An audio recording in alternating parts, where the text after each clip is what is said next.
আপনাদের বাড়িতে যদি কারো বিড়াল থাকে, বিড়াল, বিড়াল বোঝেন তো না? কি বলে বিড়াল, বিলাই নাকি বলে বিড়াল।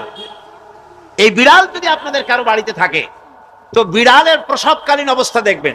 বিড়ালের প্রসব হবে, বাচ্চা দেবে। বিড়াল তখন ঘরের মধ্যে পেরেশান হয়ে ঘুরতে থাকে, একটা নিরাপদ জায়গা খোঁজে, একটা নিরাপদ জায়গা খোঁজে। প্রসব করার 2-3 দিন আগের থেকে খুঁজতে থাকে তার জন্য নিরাপদ জায়গা কোনটা। এরপরে খুঁজতে খুঁজতে প্রসবের দিন সে সত্যিকারের ঘরের মধ্যে সবচেয়ে কোনা কানা জায়গা যেটা, সেই রকমের একটা নিরাপদ জায়গা সে বেছে নিল। এরপরে বাচ্চা হলো। বাচ্চা হওয়ার পর এই বাচ্চার উপরে কেউ যেন আক্রমণ না করে, শত্রু যেন তার জায়গাটিতে না আসে, এই জন্য বাচ্চাটার তো হাত দিয়ে মায়ের মতো কোলে নিতে পারে না, সে আস্তে করে ঘাটটা কামড়ায় ধরে যাতে করে বাচ্চা ব্যথা না পায়।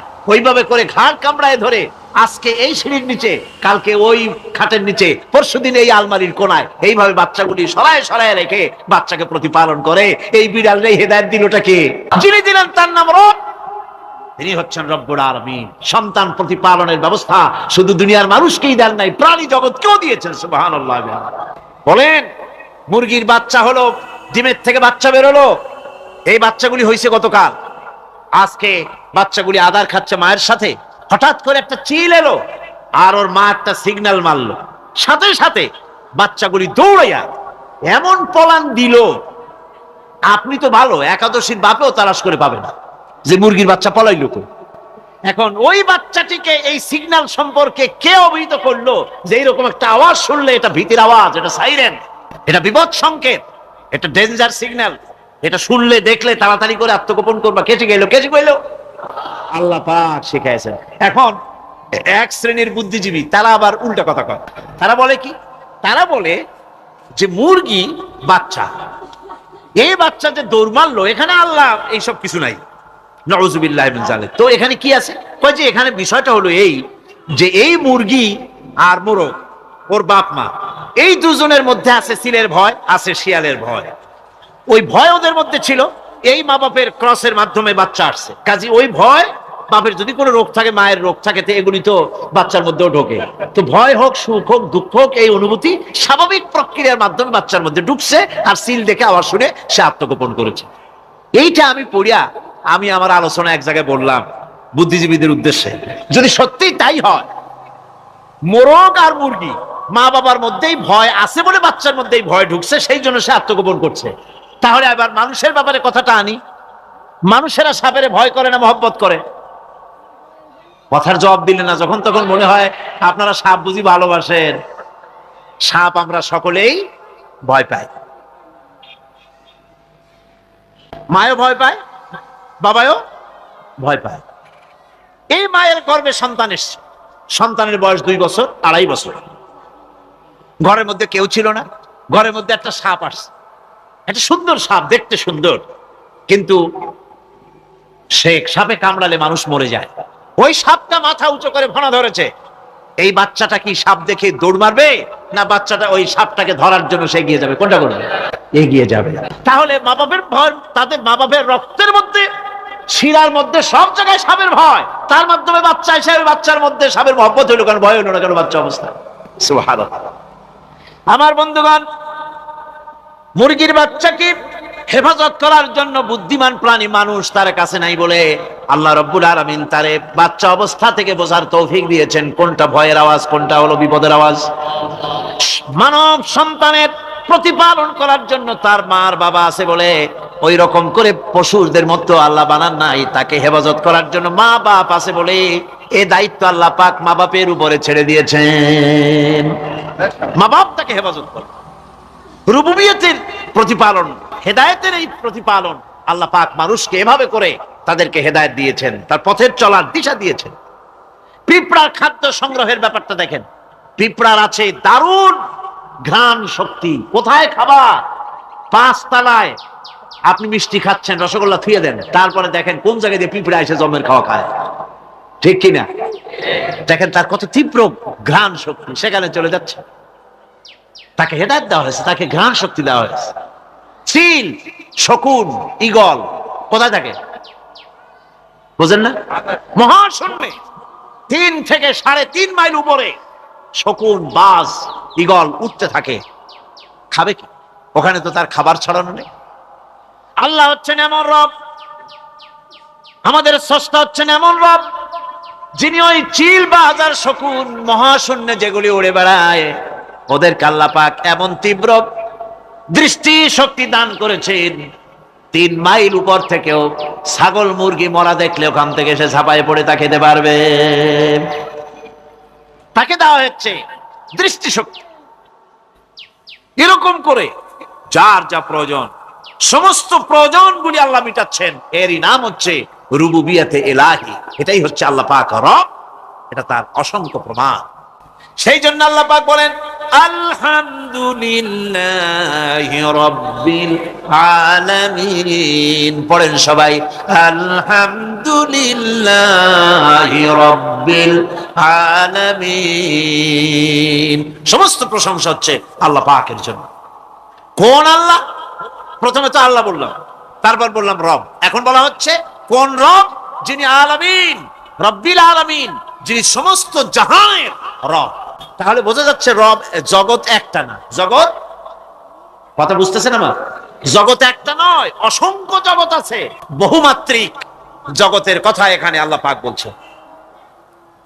আমি এই জন্য বলি যে কোরআন হচ্ছে বিজ্ঞানের উৎস। কোরআন বিজ্ঞানের কি?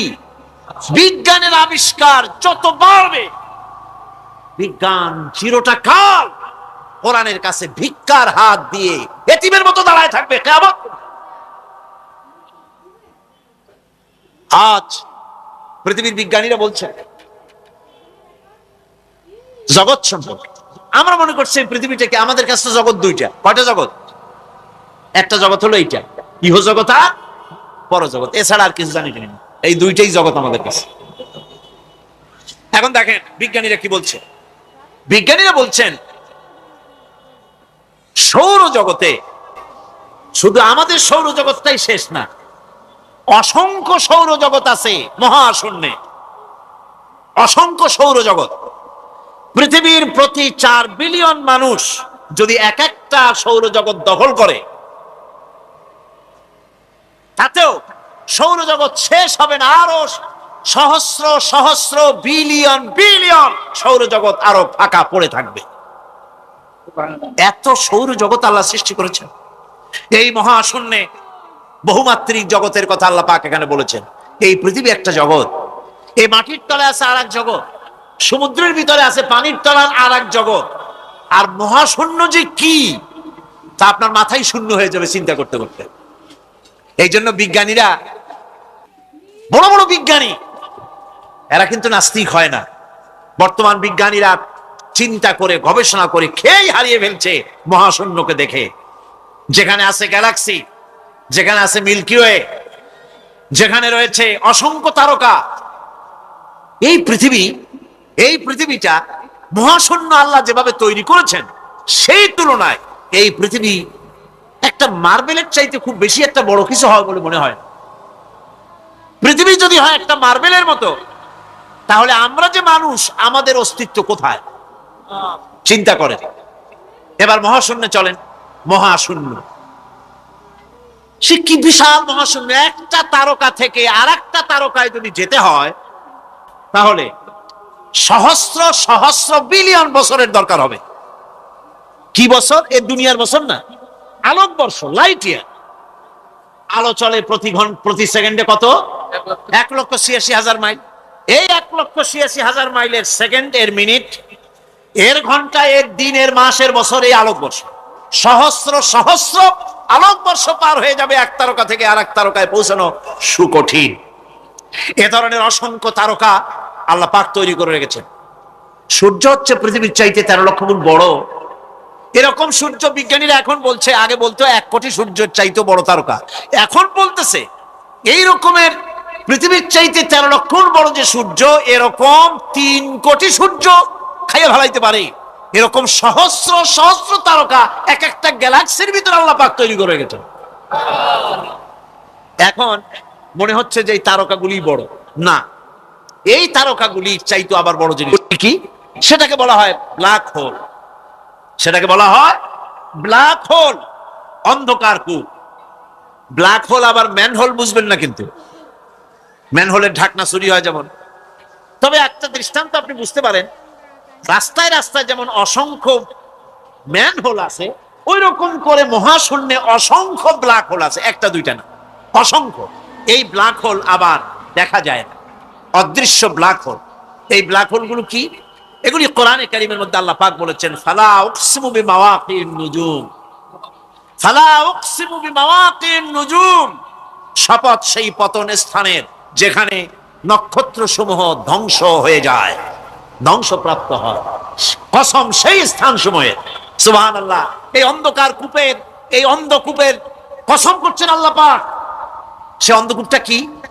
সেই ব্ল্যাক হোলটা কি? সেই ব্ল্যাক হোল হচ্ছে ওই যে তারকার কথা বললাম, যে সূর্য খাইতে পারে, 3 কোটি সূর্য খাইতে পারে, এই রকমের তারকাগুলি ঘুরতে ঘুরতে কোনো এক কারণে যখন সে ব্ল্যাক হোলের রেঞ্জের মধ্যে এসে যায়, তখন ব্ল্যাক হোল ওকে এমন ভাবে চুষে হজম করে ফেলে, যেমন বাচ্চা চকলেট চুষে খাইয়া ফেলায়, এইরকম ব্ল্যাক হোলগুলি অত বড় তারকাগুলি খাইয়া চুষা শেষ করে ফেলে দেয়। সুবহানাল্লাহি বিহামদিহি।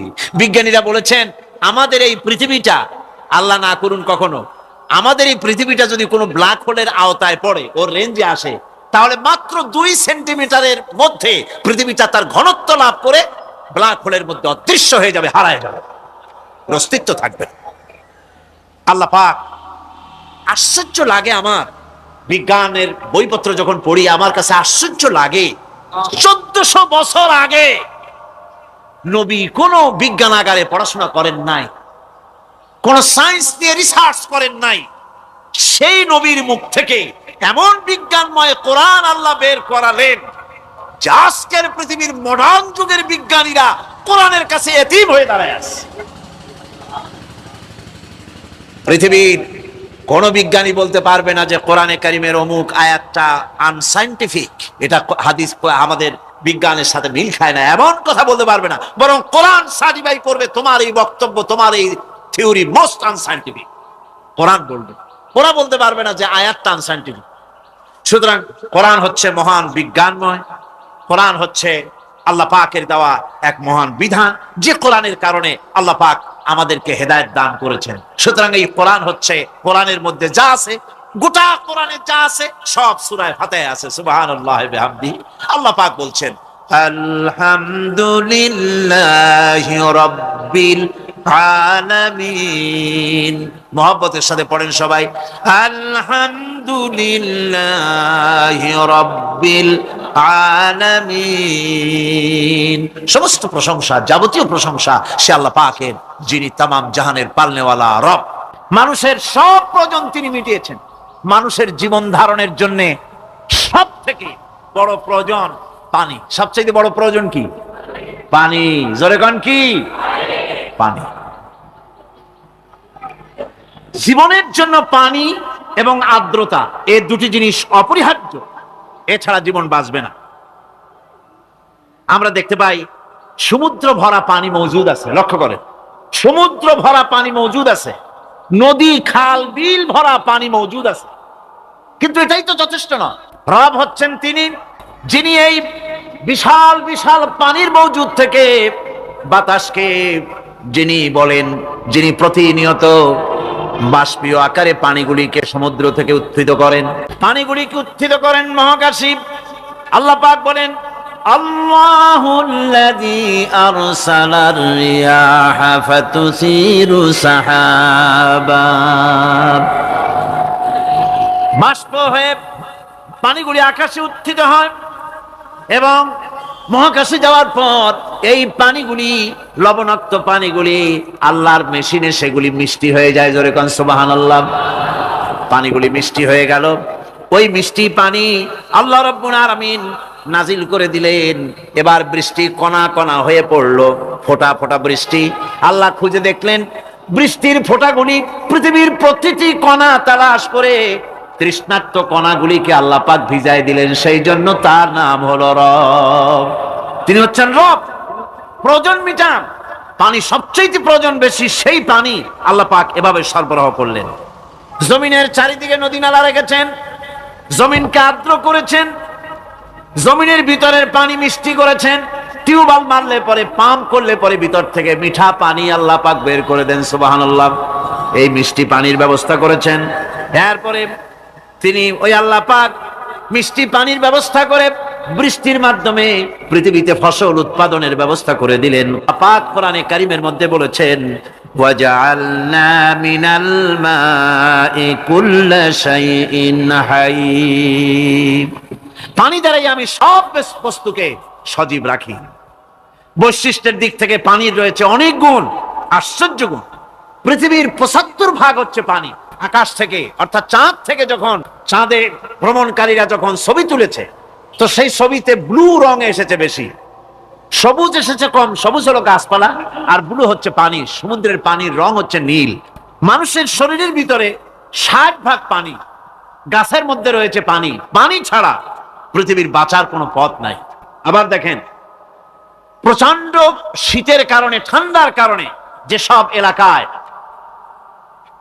তাপমাত্রা হিমাঙ্কের নিচে এসে যায়, সেই সব দেশে সমুদ্রের পানি আর দরিয়ার পানিগুলি বরফ হয়ে যায়। এই বরফ যখন হতে থাকে, তখন পানি তার নিজের তাপকে নিচের দিকে ছুটতে থাকে। উপরের তাপ বরফ হয়ে যায় ঠান্ডা, আর নিচে তাপ বিচ্ছুরিত করে দিয়ে পানির ভিতরে যত জলজ প্রাণী আছে আর উদ্ভিদ আছে, সবগুলিকে বাঁচায় রাখার ব্যবস্থা আল্লাহ রাব্বুল আলামিন এভাবে করে থাকে। এবার আল্লাহ রাব্বুল আলামিন বলছেন, এই পানি ছাড়া মানুষ বাঁচে না, প্রাণী বাঁচে না। পানি এমন এক জিনিস, এমন এক নিয়ামত আমি দান করলাম। আল্লাহ পাক বলেন, কুল আরাআইতুম ইন আসবাহা মাউকুম গাওরান ফামান ইয়াতিকুম বিমাইন মাইন। বলো দেখি, সবে শুকাইয়া যদি যায় এই জমিনের পানি, তাহলে হেথায় তটনির ধারা কে দিবে সবারে আনি। এই পৃথিবীর নদী নালা খাল বিল, জমিনের আভ্যন্তরীণ দিকে পানিগুলি যদি আমি আল্লাহ রাব্বুল আলামিন শুকায় দেই, তাহলে আমি আল্লাহ ছাড়া এমন কে আছে যে নতুন করে আবার পানির আমদানি করে দিতে পারে? আছে কেউ? আজ পানির শূন্যতা আমাদের দেশে দেখা যাচ্ছে। পানি আস্তে আস্তে কমে যাচ্ছে, আস্তে আস্তে পানি শেষ হয়ে যাচ্ছে। কি কারণে শেষ হচ্ছে এবং কি হলে পানি পাওয়া যাবে পরে বলা যাবে ইনশাআল্লাহ। তো জীবন ধারণের জন্য যেমন পানির প্রয়োজন, জীবন ধারণের জন্য তেমন বাতাসেরও প্রয়োজন। পানি ছাড়া তো কিছু সময় চলতে পারে, পানি এবং খাদ্য ছাড়া কিছু সময় চলতে পারে, কিন্তু বাতাস ছাড়া তো এক মুহূর্ত চলে না, ঠিক কিনা? বুঝেন কিনা কথা? বাতাস ছাড়া এক মুহূর্ত চলতে পারে না।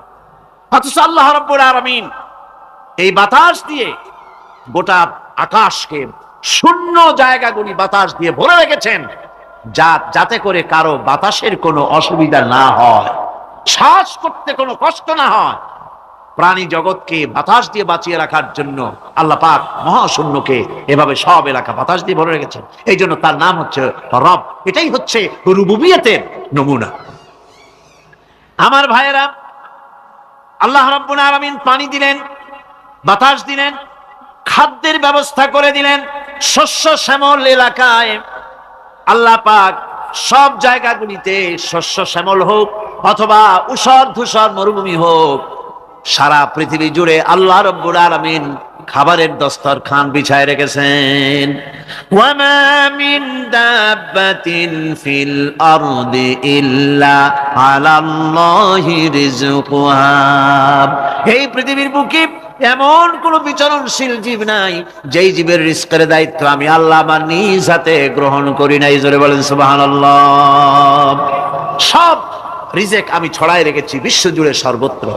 আল্লাহ পাক বলছেন, ফালইয়ানজুরিল ইনসানু ইলা তাআমিহি আন্না সাবাবনাল মাআ সাব্বা সুম্মা শাকাকনাল আরদা শাক্কা ফাআমবাতনা ফিহা হাব্বা।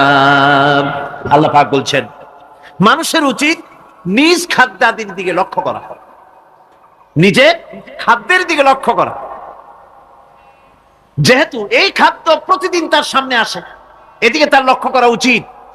আমি কিভাবে, আমি প্রথমে জমিনের উপরে পানি বর্ষণ করি, পরে জমিনকে দীর্ণ বিদীর্ণ করি, এরপরে জমিনের ভিতরে উর্বরা শক্তি আমি দান করি। কে বলতেছেন কথা? আল্লাহ পাক বলছেন।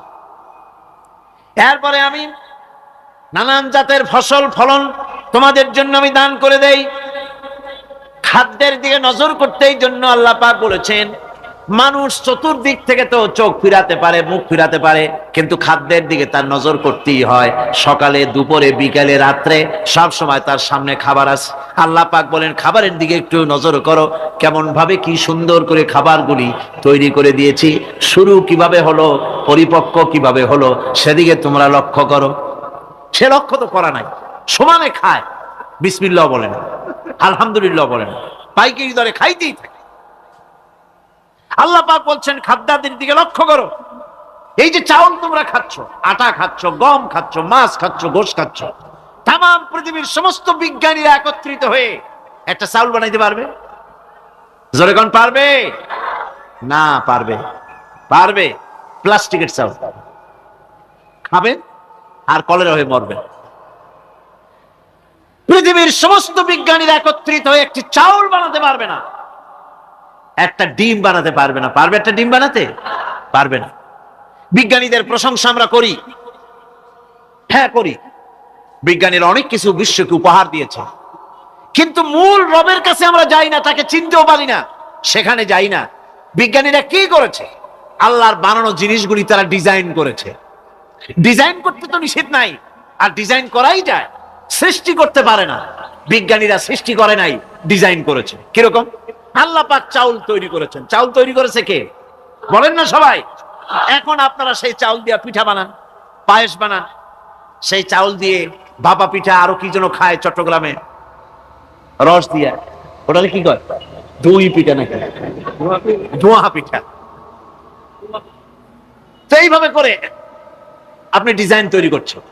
আটা দিচ্ছে, আল্লাহ পাক আটা তৈরি করেছেন, গম দিয়েছেন, এই আটা দিয়ে গোলগোল্লা তৈরি হচ্ছে, এর দ্বারা রুটি তৈরি হচ্ছে, এর দ্বারা অসংখ্য রকমের সিমাই টিমাই ইত্যাদি দিয়ে, লাচ্ছা সিমাই, নানান রকমের সিমাই আপনি ডিজাইন করেন, অসুবিধা নাই। আল্লাহর তৈরি করা কাঠ দিয়ে ফার্নিচার তৈরি হচ্ছে, টেবিল হচ্ছে, চেয়ার হচ্ছে, গোষ্ঠী শুদ্ধ হচ্ছে। আল্লাহর তৈরি করা লোহা দিয়ে মাইক হচ্ছে, স্ট্যান্ড গান হচ্ছে, ব্রেন গান হচ্ছে, তারপরে প্লেন হচ্ছে। তাহলে আমি বলতে চাইলাম, বুঝাতে চাইলাম, সমস্ত জিনিস এর স্রষ্টা কে? জোরে বলেন কে?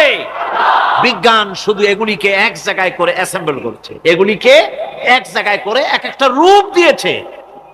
এখানে বিজ্ঞানের কৃতিত্ব আছে ঠিক, কিন্তু আপনারাই বলেন, লোহা যদি আল্লাহ তৈরি না করতেন, এই মাইক তৈরি হতো? রাইফেল তৈরি হতো? আর রাইফেল যদি নাই হতো, তাহলে কারাগারের বন্দীগুলো মারতেন কি দিয়ে? রাইফেল যদি না হতো, যুদ্ধ করতেন কি দিয়ে? ঠিক কিনা? যত মারামারি ইত্যাদি যা কিছু হচ্ছে, তো শুধু মারামারির জন্যই তো আল্লাহ লোহা বানান নাই। লোহার সবচাইতে বড় প্রয়োজন হচ্ছে জমিন কর্ষণ করা, জমিন চাষ করা। এই জমিন চাষের জন্য লাঙ্গল দরকার, শাবল দরকার, খন্তা দরকার, কোদাল দরকার। এই লোহার দাম কেউ আল্লাহ পাক এত লোহা বেশি দিয়েছেন, যার জন্য লোহার দাম কম। সোনা কম দিয়েছেন, যেহেতু সোনার প্রয়োজনীয়তা কম, লোহার প্রয়োজনীয়তা বেশি, এই জন্য লোহা বেশি দিয়েছেন, দামটা কমে গেছে, যার জন্য আপনার আমার জন্য কিনে ব্যবহারটা সহজ হয়েছে। কথা ঠিক কিনা? আল্লাহ রাব্বুল আলামিন এইভাবে করে মানুষের রুবুবিয়াতটা, আল্লাহ পাকের রুবুবিয়াত হচ্ছে এই, তিনি মানুষকে সুন্দর করে সৃষ্টি করে যা কিছু প্রয়োজন সবকিছু খাওয়াচ্ছেন, দিচ্ছেন। সে আল্লাহ পাক প্রশ্ন করছেন, কুল মান ইয়ারযুকুকুম মিনাস সামাই ওয়াল আরদ আম্মান ইয়ামলিকুস সামআ ওয়াল আবসারা ওয়া মান ইয়াখরুজুল হাইয়্যা মিনাল মাইয়িতি ওয়া ইউখরিজুল মাইয়িতা মিনাল হাইয়্য। আকাশের প্রশস্ত বুক থেকে এবং জমিনের এই প্রশস্ত বুক থেকে কে রিজেক, তোমাদের খাদ্যকে উৎপাদন করে? কে নির্জীব থেকে সজীবকে বের করেন, আর কে সজীবকে নির্জীবে পরিণত করেন? তিনি কে? তিনি হচ্ছেন আল্লাহ পাক। আল্লাহ পাক বলছেন, এই প্রশ্ন যদি তাদেরকে করা হয় তো তারা কি বলবে? আল্লাহ পাক বলেন, ওয়ামান ইউদাব্বিরুল আমরা ফাসায়াকুলুনা আল্লাহ ফাকুল আফালা তাত্তাকুন। হে নবী, এদেরকে প্রশ্ন করুন।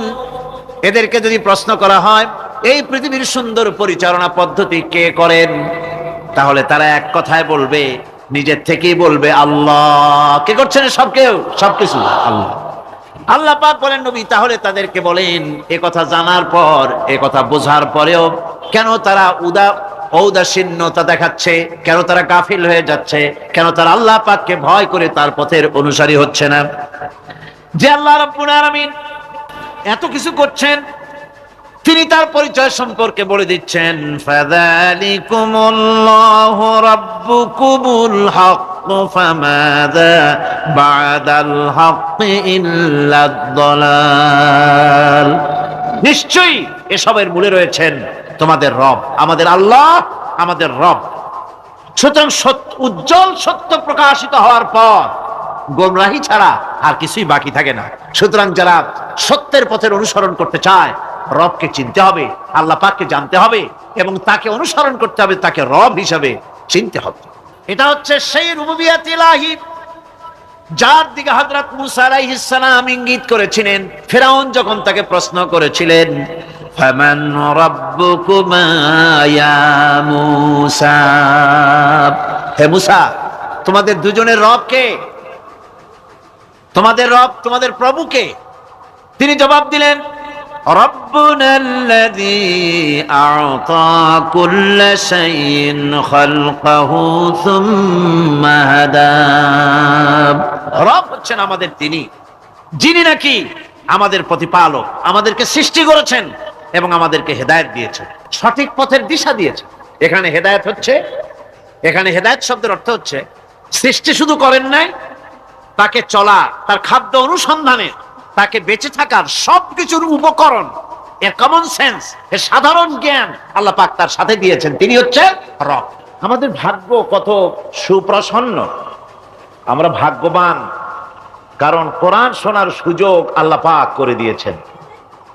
তারাই তো শ্রেষ্ঠ ভাগ্যবান যারা কোরআন শোনার সুযোগ পায়, যারা কোরআন তেলাওয়াত করে, যারা কোরআন বোঝে, যারা কোরআন আমল করে। তাদের থেকে সৌভাগ্যবান আর কে হতে পারে? গোটা বিশ্বের বুকে সর্বশ্রেষ্ঠ সৌভাগ্যবান জাতি হচ্ছে মুসলমান। আমি যদি প্রশ্ন করি পৃথিবীর শ্রেষ্ঠ ভাগ্যবান জাতি কারা, কি জবাব দিবেন? কারণ কোরআনে কারীম এ জাতির কাছে অবিকৃত, অকৃত্রিম উপায় এ জাতির কাছে মাহফুজ আছে, যা বিশ্বের কোন জাতির কাছে তাদের ধর্মীয় কিতাব অবিকল ভাবে নাই। এদিক থেকে আমরা সৌভাগ্যবান জাতি। আবার যদি প্রশ্ন করি এ পৃথিবীর ভিতরে হতভাগ্য জাতি কারা, আপনারা কি জবাব দিবেন? জানেন না বোধহয়। হতভাগ্য জাতিও এই মুসলমান। কারণ কোরআনে কারীমের মতো আজিম একখানা কিতাব যাদের কাছে আল্লাহ পাক আমানত হিসাবে দান করেছেন, এই কোরআনে কারীম থেকে যারা হেদায়েত নিতে পারলো না, উপকৃত হতে পারলো না, কোরআন দিয়ে ভাগ্যের পরিবর্তন করতে পারলো না, ভাগ্যকে সুপ্রসন্ন করতে পারলো না, তাদের চাইতে হতভাগ্য, তাদের চাইতে দুর্ভাগা পৃথিবীতে আর কে হতে পারে? আজ পৃথিবীতে যদি আমরা তাকাই তো দেখতে পাবো সব থেকে বেশি মার খাচ্ছে মুসলমানেরাই। দুনিয়ার যেদিকে তাকান সেদিকেই মুসলমানেরা নির্যাতিত, নিগৃহীত, মার খাচ্ছে, ক্ষুধায় কষ্ট পাচ্ছে, লাঞ্ছিত, নিগৃহীত হচ্ছে। তাহলে তার অর্থ কি এই ধরে নেওয়া হবে যে কোরআন থাকবে যে জাতির কাছে, সে জাতি পৃথিবীতে সবচাইতে লাঞ্ছিত, নিগৃহীত, অবহেলিত হবে, মার খাবে, ক্ষুধা দারিদ্র তাদেরকে পেয়ে বসবে, তারা শ্বাস করার সময় পাবে না? এটাই কি ধরে নিতে হবে? না, বরং আল্লাহ রাব্বুল আলামিন কোরআনে কারীমের মধ্যে বলেছেন, তাহা মা আনজালনা আলাইকাল কুরআনা লিতাশকা।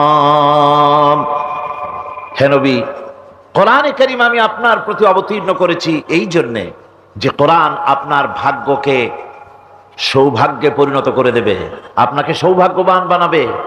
কোরআন আপনার ভাগ্যকে বিড়ম্বিত করবে, পর্যুদস্ত করবে।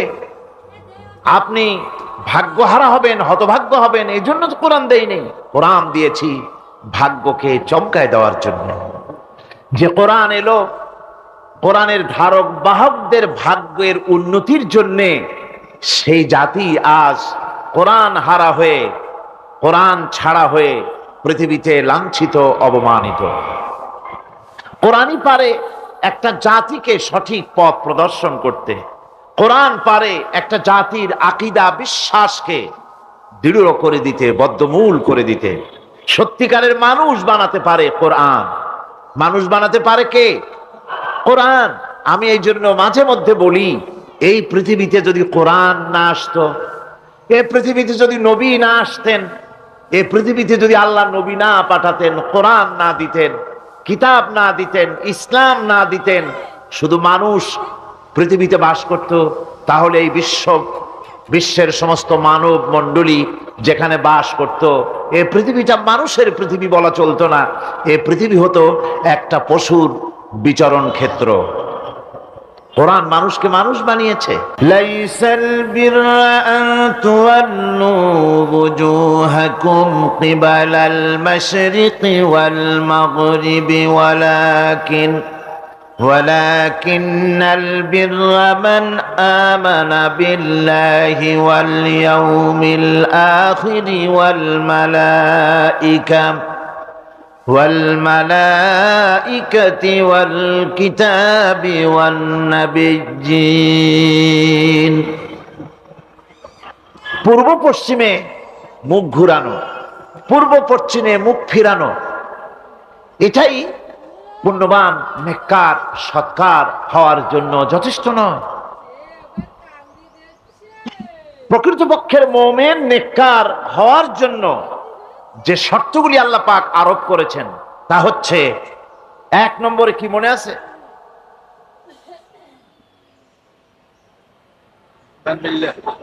এত আস্তে আস্তে বলতেছেন, মনে হয় আপনি নিজেও শুনতেছেন কিনা তাও সন্দেহ।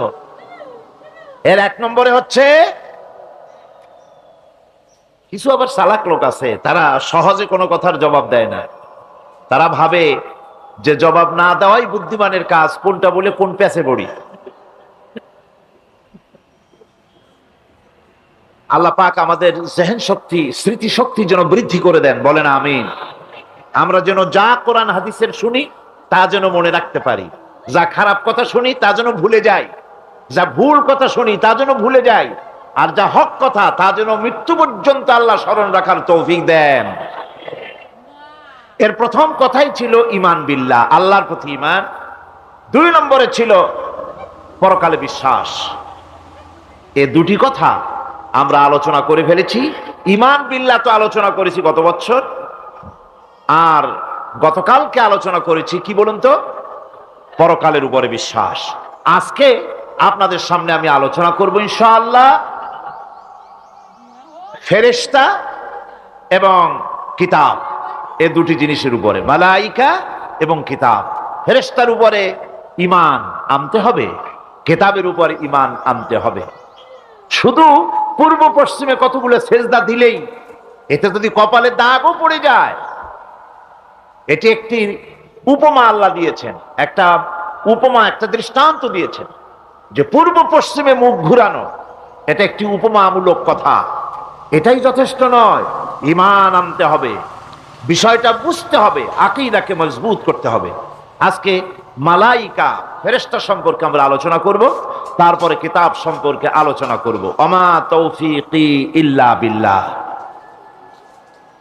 ফেরেশতাদের প্রতি ঈমান, এটা হচ্ছে আল্লাহর প্রতি ঈমানের পরিপূর্ণতা মাত্র। আল্লাহর উপরে ঈমানটা পরিপূর্ণ করতে হলে ফেরেশতাদের উপরে বিশ্বাস করতে হবে। এর উদ্দেশ্য শুধু ফেরেশতাদের উপরে স্বীকৃতি দানই নয়, বরং প্রকৃতপক্ষে এই বিশ্ব ব্যবস্থায় তাদের স্থান কি এটা জেনে নিতে হবে। ফেরেশতারা হচ্ছে আল্লাহ রাব্বুল আলামিন তার আজ্ঞাবহ গোলাম, আল্লাহ পাকের, তারা হচ্ছেন দাস, আল্লাহ পাকের বান্দা, আমাদের মতোই।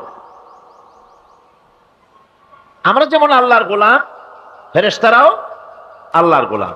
এই ফেরেশতা সম্পর্কে পৃথিবীর বিভিন্ন ধর্মের, বিভিন্ন রকমের কনসেপশন আছে।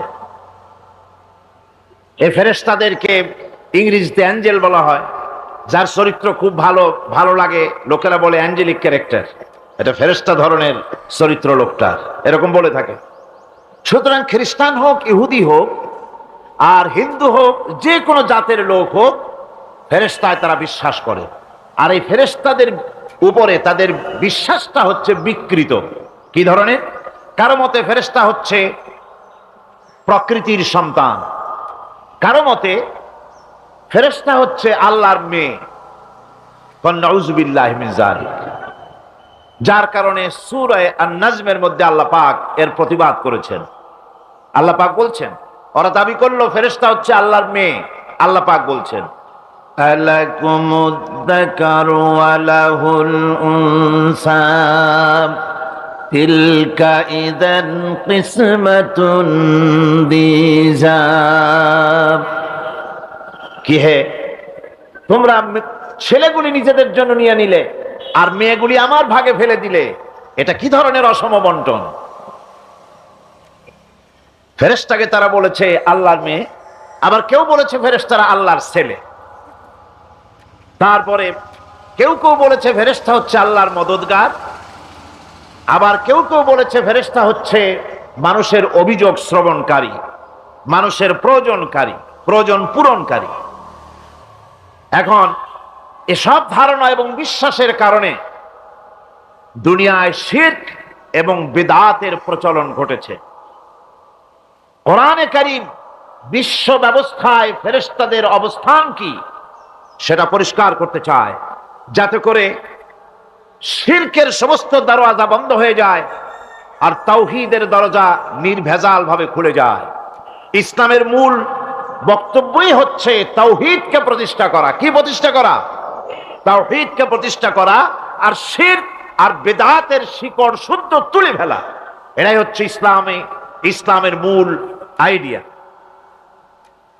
কোরআনের ভাষায় স্পষ্ট করে বলা হয়েছে যে ফেরেশতারা আল্লাহর মেয়েও নয়, আল্লাহর ছেলেও নয়, তারা হচ্ছে আল্লাহর বান্দা। বলুন তো ফেরেশতারা আল্লাহর কি? কোরআনে কারীমে রব্বুল আলামিন বলেন, وقالوا اتخذ الرحمن ولدا سبحانه بل عباد مكرمون। কাফেররা বলে দয়াময় কাউকে পুত্র বানিয়ে নিয়েছেন। পবিত্র সেই সত্তা যার সম্পর্কে তারা এই বাজে কথাগুলি বলে, তার কোনো ছেলেও নাই, তার কোনো মেয়েও নাই। ফেরেশতারা তো তার সম্মানিত বান্দা মাত্র। ইবাদুম মুকরামুন, ফেরেশতা হচ্ছে সম্মানিত বান্দা। সুবহানাল্লাহি ওয়া বিহামদি। ফেরেশতারা হচ্ছে আল্লাহর কি? শুধু বান্দা না, সম্মানিত বান্দা। কারণ ফেরেশতারা আল্লাহর সঙ্গে অবাধ্য হতে পারে না, তার কোন হুকুমকে অমান্য করার কোন অধিকার ফেরেশতাদের নাই। আল্লাহর ছেলেও নাই, আল্লাহর মেয়েও নাই। এ কথাটি ছোট্ট সূরার মধ্যে তাওহীদের একটা ক্লিয়ার কনসেপশন আল্লাহ পাক দিয়েছেন, ছোট্ট একটি সূরার ভিতরে। আমার কাছে মনে হয় যেন এই ছোট্ট সূরাটি মধ্যে এটা মনে হয় যেন একটি ঝিনুক, আর এর ভেতরে সমস্ত পৃথিবীর সমুদ্র আর মহাসমুদ্রের পানিগুলি ঢুকায় দেওয়া হয়েছে। ছোট্ট একটি সূরা, তাওহীদকে এমন ভাবে প্রকাশিত হয়েছে এই সূরার মাধ্যমে যা অন্য কোথাও এত পরিষ্কার আসেনি। আল্লাহ পাক সব জায়গায় বলেছেন, কিন্তু ছোট্ট সূরায় এক কথায় তাওহীদ প্রকাশিত হয়ে গেছে। কি? কুল হুয়াল্লাহু আহাদ। পড়েন সবাই, কুল হুয়াল্লাহু আহাদ আল্লাহুস সামাদ লাম ইয়ালিদ ওয়া লাম ইউলাদ ওয়া লাম ইয়াকুল লাহু কুফুয়ান আহাদ। আল্লাহ রাব্বুল আলামিন বলেন, নবী আপনি বলুন, আল্লাহ এক এবং একক। তিনি বেনিয়াজ, কারো মুখাপেক্ষী তিনি নন। তিনি কাউকে জন্ম দেন নাই, তাকেও কেউ জন্ম দেয়নি। আকাশ আর জমিনে ওই আল্লাহ রাব্বুল আলামিনের সমকক্ষ কেউ নাই। তিনি এক এবং একক। এই ফেরেশতারা হচ্ছে তার অনুগত বান্দা। ফেরেশতারা আল্লাহ পাকের ছেলেও নয়, মেয়েও নয়। এক মুহূর্তের জন্য ফেরেশতারা চুপ করে বসে থাকে না। যার যে কাজ আছে সেই কাজ নিয়ে তারা ব্যস্ত আছে।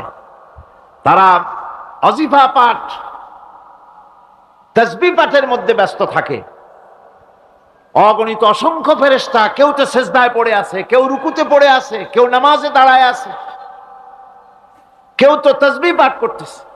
কোরআনে কারীম বলছে, ইউসাব্বিহুর রা'দু বিহামদিহি ওয়াল মালাইকাতু মিন খিফাতিহি। আল্লাহ পাক বলেন, বিজদি প্রশংসার সাথে আল্লাহ পাকের গুণকীর্তন করে, আর সমস্ত ফেরেশতারা আল্লাহকে ভয় করে ভীতির সাথে আল্লাহর তাসবিহ পাঠ করতে থাকে। সমস্ত ফেরেশতারা আল্লাহর তাসবিহ পড়ে। আপনাদের মনে আছে আল্লাহ পাক যখন হযরত আদমকে সৃষ্টি করবেন বললেন, ইন্নী জাইলুন ফিল আরদি খলিফা, ফেরেশতারা বলেছিলেন, নাহনু নুসাব্বিহু বিহামদিকা ওয়া নুকাদ্দিসু লাক, আমরাই তো তাসবিহ পড়ি, আমরাই তো আপনার হাম পড়ি, আপনার তাসবিহ পড়ি, সবকিছুই তো আমরা করি, পবিত্রতা ঘোষণা করি। এর দ্বারা প্রমাণিত হয় ফেরেশতারা সার্বক্ষণিকভাবে আল্লাহর তাসবিহ পাঠের মধ্যে তারা রত আছে, সব সময় আল্লাহর জিকির আজগারের ভেতরেই তারা ডুবে আছে। وَلَهُ مَنْ فِي السَّمَاوَاتِ وَالْأَرْضِ وَمَنْ عِنْدَهُ لَا يَسْتَكْبِرُونَ عَنْ عِبَادَتِهِ وَلَا يَسْتَحْسِرُونَ। আসমান এবং জমিনে যা কিছু আছে এবং তার কাছে যা কিছু আছে সব আল্লাহর তাসবিহ পাঠে নিরত আছে। আর ফেরেশতারা তো বন্দিগি করছে আল্লাহ পাকের, আর কখনোই তারা অবাধ্যচারণ করে না, আর কখনো তারা আল্লাহ পাকের জিকির থেকে, তাসবিহ পাঠ থেকে তারা ক্লান্ত হয় না। কি হয়েছে? ঠিক হয়ে যাবেন সব। আল্লাহ পাক তাদের সম্পর্কে আবার বলেন, ইউসাব্বিহুনাল লাইলা ওয়ান নাহারা লা ইয়াফতুরুন। এই ফেরেশতারা রাত দিন তার প্রশংসায় পড়ে থাকে, কখনই শৈথিল্য প্রদর্শন করে না, কখনই আল্লাহর জিকির থেকে, তাসবিহ থেকে তারা বিরত থাকে না। এ ধারণার মধ্য দিয়ে কোরআনে কারীম মানুষকে স্পষ্ট করে বলছে যে ফেরেশতারা হচ্ছে আল্লাহর গোলাম, আল্লাহর বান্দা। তারা তোমাদের প্রয়োজন পুরা করতে পারে না, তারা তোমাদের ভাগ্যের কোনো উন্নতি করে দিতে পারে না, তারা আল্লাহর ছেলেও নয়, আল্লাহর মেয়েও নয়, এরা হচ্ছে আল্লাহর বান্দা। এই ফেরেশতাদের মাধ্যমে আল্লাহ রাব্বুল আলামিন আরেকটি কাজ নিয়ে থাকেন, তা হচ্ছে নবী এবং রাসূলদের কাছে এই ফেরেশতার মাধ্যমে আল্লাহ পাক বাণী প্রেরণ করেন। নবী রাসূলদের কাছে বাণী আনে কারা? আল্লাহর ফেরেশতা। এ কারণেই তাদের মাধ্যমে আল্লাহ পাক নবী রাসূলদের কাছে আল্লাহর বাণী পাঠান, যে এই ফেরেশতারা ওই বাণীর ভিতরে কোন রকম হ্রাস বৃদ্ধি করে না, তারা আল্লাহর অবাধ্য নয়, ওর মধ্যে তারা বাড়ায়ও না, তারা কমায়ও না, কোনো ক্ষমতা তাদের নেই। কোরআনে কারীমে আল্লাহ পাক বলছেন, ইন্নাহু লাকাউলু রাসূলিন কারীম ذي قوة عند ذي العرش مكين مطاع ثم أمين। নিঃসন্দেহে এক সম্মানিত বার্তাবাহকের বর্ণনা, এক ফেরেশতার বর্ণনা। আরশ অধিপতির কাছে তিনি সম্মানিত। জিবরাইল আলাইহিস সালামের কথা বলা হচ্ছে। হযরতে জিবরাইল আমিন তিনি আল্লাহর কাছে সম্মানিত, অনুগত এবং তিনি বিশ্বাসী। আল্লাহ পাকের পক্ষ থেকে তিনি বাণী বহন করে নিয়ে আসেন, আর এর ভিতরে কোন রকম হ্রাস বৃদ্ধি করার কোন ক্ষমতা ফেরেশতার নাই। আল্লাহ পাক বলছেন, ওয়া ইন্নাহু লাতানজিরু রাব্বিল আলামিন নাযালা বিহির রূহুল আমিন। নিঃসন্দেহে এটা হচ্ছে রব্বুল আলামিনের পক্ষ থেকে অবতীর্ণ করা কিতাব, যা নিয়ে বিশ্বস্ত আত্মা অবতরণ করেছেন, অর্থাৎ হযরতে জিবরাইল আমিন। আল্লাহ পাক তাকে বিশ্বস্ত বলেছেন, শাদীদুল কুওয়া বলেছেন, প্রচন্ড ক্ষমতা তার, আল্লাহ পাক বলেছেন।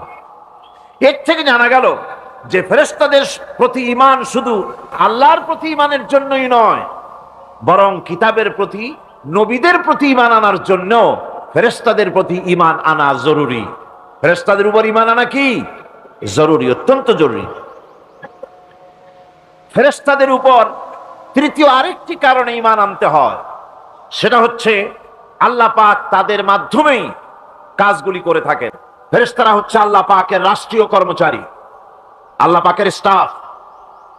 তাদের মাধ্যমে আল্লাহ বৃষ্টি, কোথাও বৃষ্টি দেন, কোথাও রহমত পাঠান, কোথাও গজব দেন, কোথাও ভূমিকম্পের সৃষ্টি করেন, কোথাও জলোচ্ছ্বাস, কোথাও ক্ষুধা, কোথাও দারিদ্র ইত্যাদি। পৃথিবীর ভিতরে আযাব, গজব, শান্তি যা কিছু আল্লাহ পাক করতে চান এই ফেরেশতাদের মাধ্যমেই তা করে থাকে। এক কথায় ফেরেশতারা হচ্ছে আল্লাহ পাকের রাষ্ট্রীয় কর্মচারী।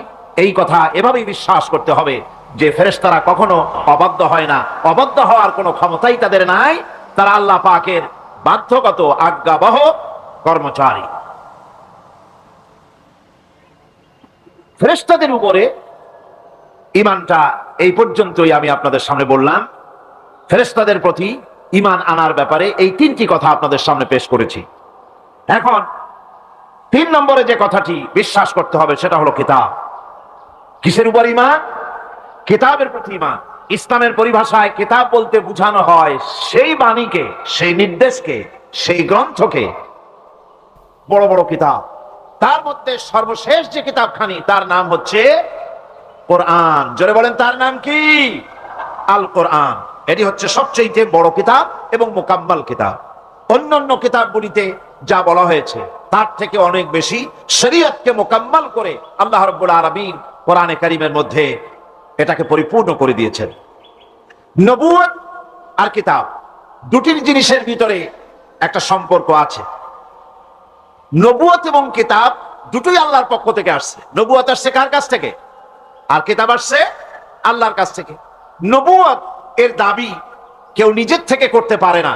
এই কথা আমি বহুবার আপনাদের সামনে আলোচনা করেছি। নবী দাবির ভিত্তিতে হয় না, নবী আল্লাহ বানান।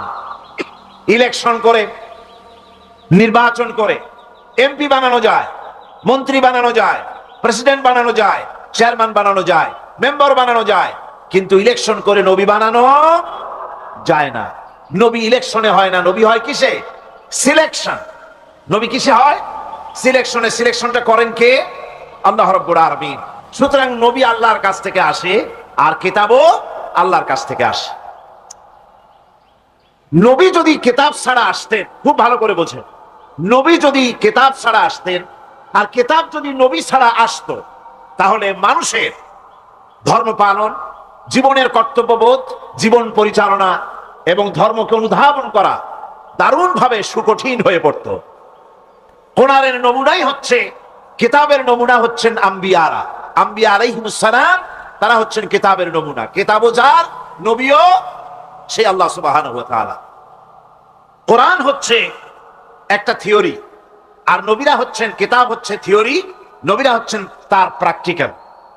থিওরি আর প্র্যাকটিক্যাল দুটো জিনিস এক নয়। যেমন আমি যদি কাগজে লিখি র দন্তেশ গয় ওকার লয় লয় আকার, কাগজে লিখে দিলাম, কি হলো কন্ত? বলুন সবাই, কি হলো? এখন যদি আপনারা এটার উপরে চাটেন, মিষ্টি লাগবে? বলবেন মিষ্টি কেমনে লাগবে, ওর মধ্যে দুধ নাই, চিনি নাই। আচ্ছা ঠিক আছে, লিখে দিলাম দুধ, চিনি ইত্যাদি যা যা লাগে সব লিখা কাগজটারে গোল বানাই দিলাম। এখন যদি চাবান, তাও কি মিষ্টি লাগবে? লাগবে না। মিষ্টি লাগবে কি হলে? দুধ কিনতে হবে, ছানা বানাতে হবে, চিনি শিরা তৈরি করতে হবে, তারপরে রসগোল্লা বানাতে হবে, এরপরে আপনি ফ্রিজে রাখবেন, চামচ দিয়ে কাটবেন, মজা করে খাবেন, তখন আপনার ভালো লাগবে, ঠিক কিনা? এখন ভালো লাগলো কেন? যেহেতু এটা প্র্যাকটিক্যালে আসছে। আর আগে কাগজ চেটেছেন, কাগজ চাবাইছেন, ভালো লাগে নাই, কারণ থিওরি চাবাইছেন। প্র্যাকটিক্যালে না আসা পর্যন্ত মজা পাওয়া যাবে না। সেই জন্যে কোরআন হচ্ছে একটা থিওরি, কাগজে লেখা একটা থিওরি। এই থিওরিটা আল্লাহ রাব্বুল আলামিনের। এই থিওরি যদি প্র্যাকটিক্যাল না থাকে, মডেল না থাকে, আদর্শ না থাকে, তাহলে তা পালন করা মানুষের জন্য দুঃসাধ্য, সুকঠিন। এই জন্য আল্লাহ সুবহানাহু ওয়া তাআলা কোরআনের মুজাসসাম নমুনা হিসেবে পেশ করেছেন মুহাম্মদুর রাসূলুল্লাহ সাল্লাল্লাহু আলাইহি ওয়াসাল্লাম। তিনি হচ্ছেন কোরআনের মডেল। সুবহানাল্লাহি ওয়া বিহামদিহি।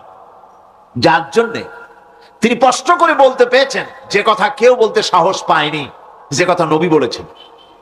আল্লাহর নবী বলেছেন, ও আমার সাহাবীরা, দিনের আলোতে তোমরা আমার ভিতরে যা দেখতে পাও, রাতের বেলায় আমার ভিতরে তোমরা যা দেখতে পাও।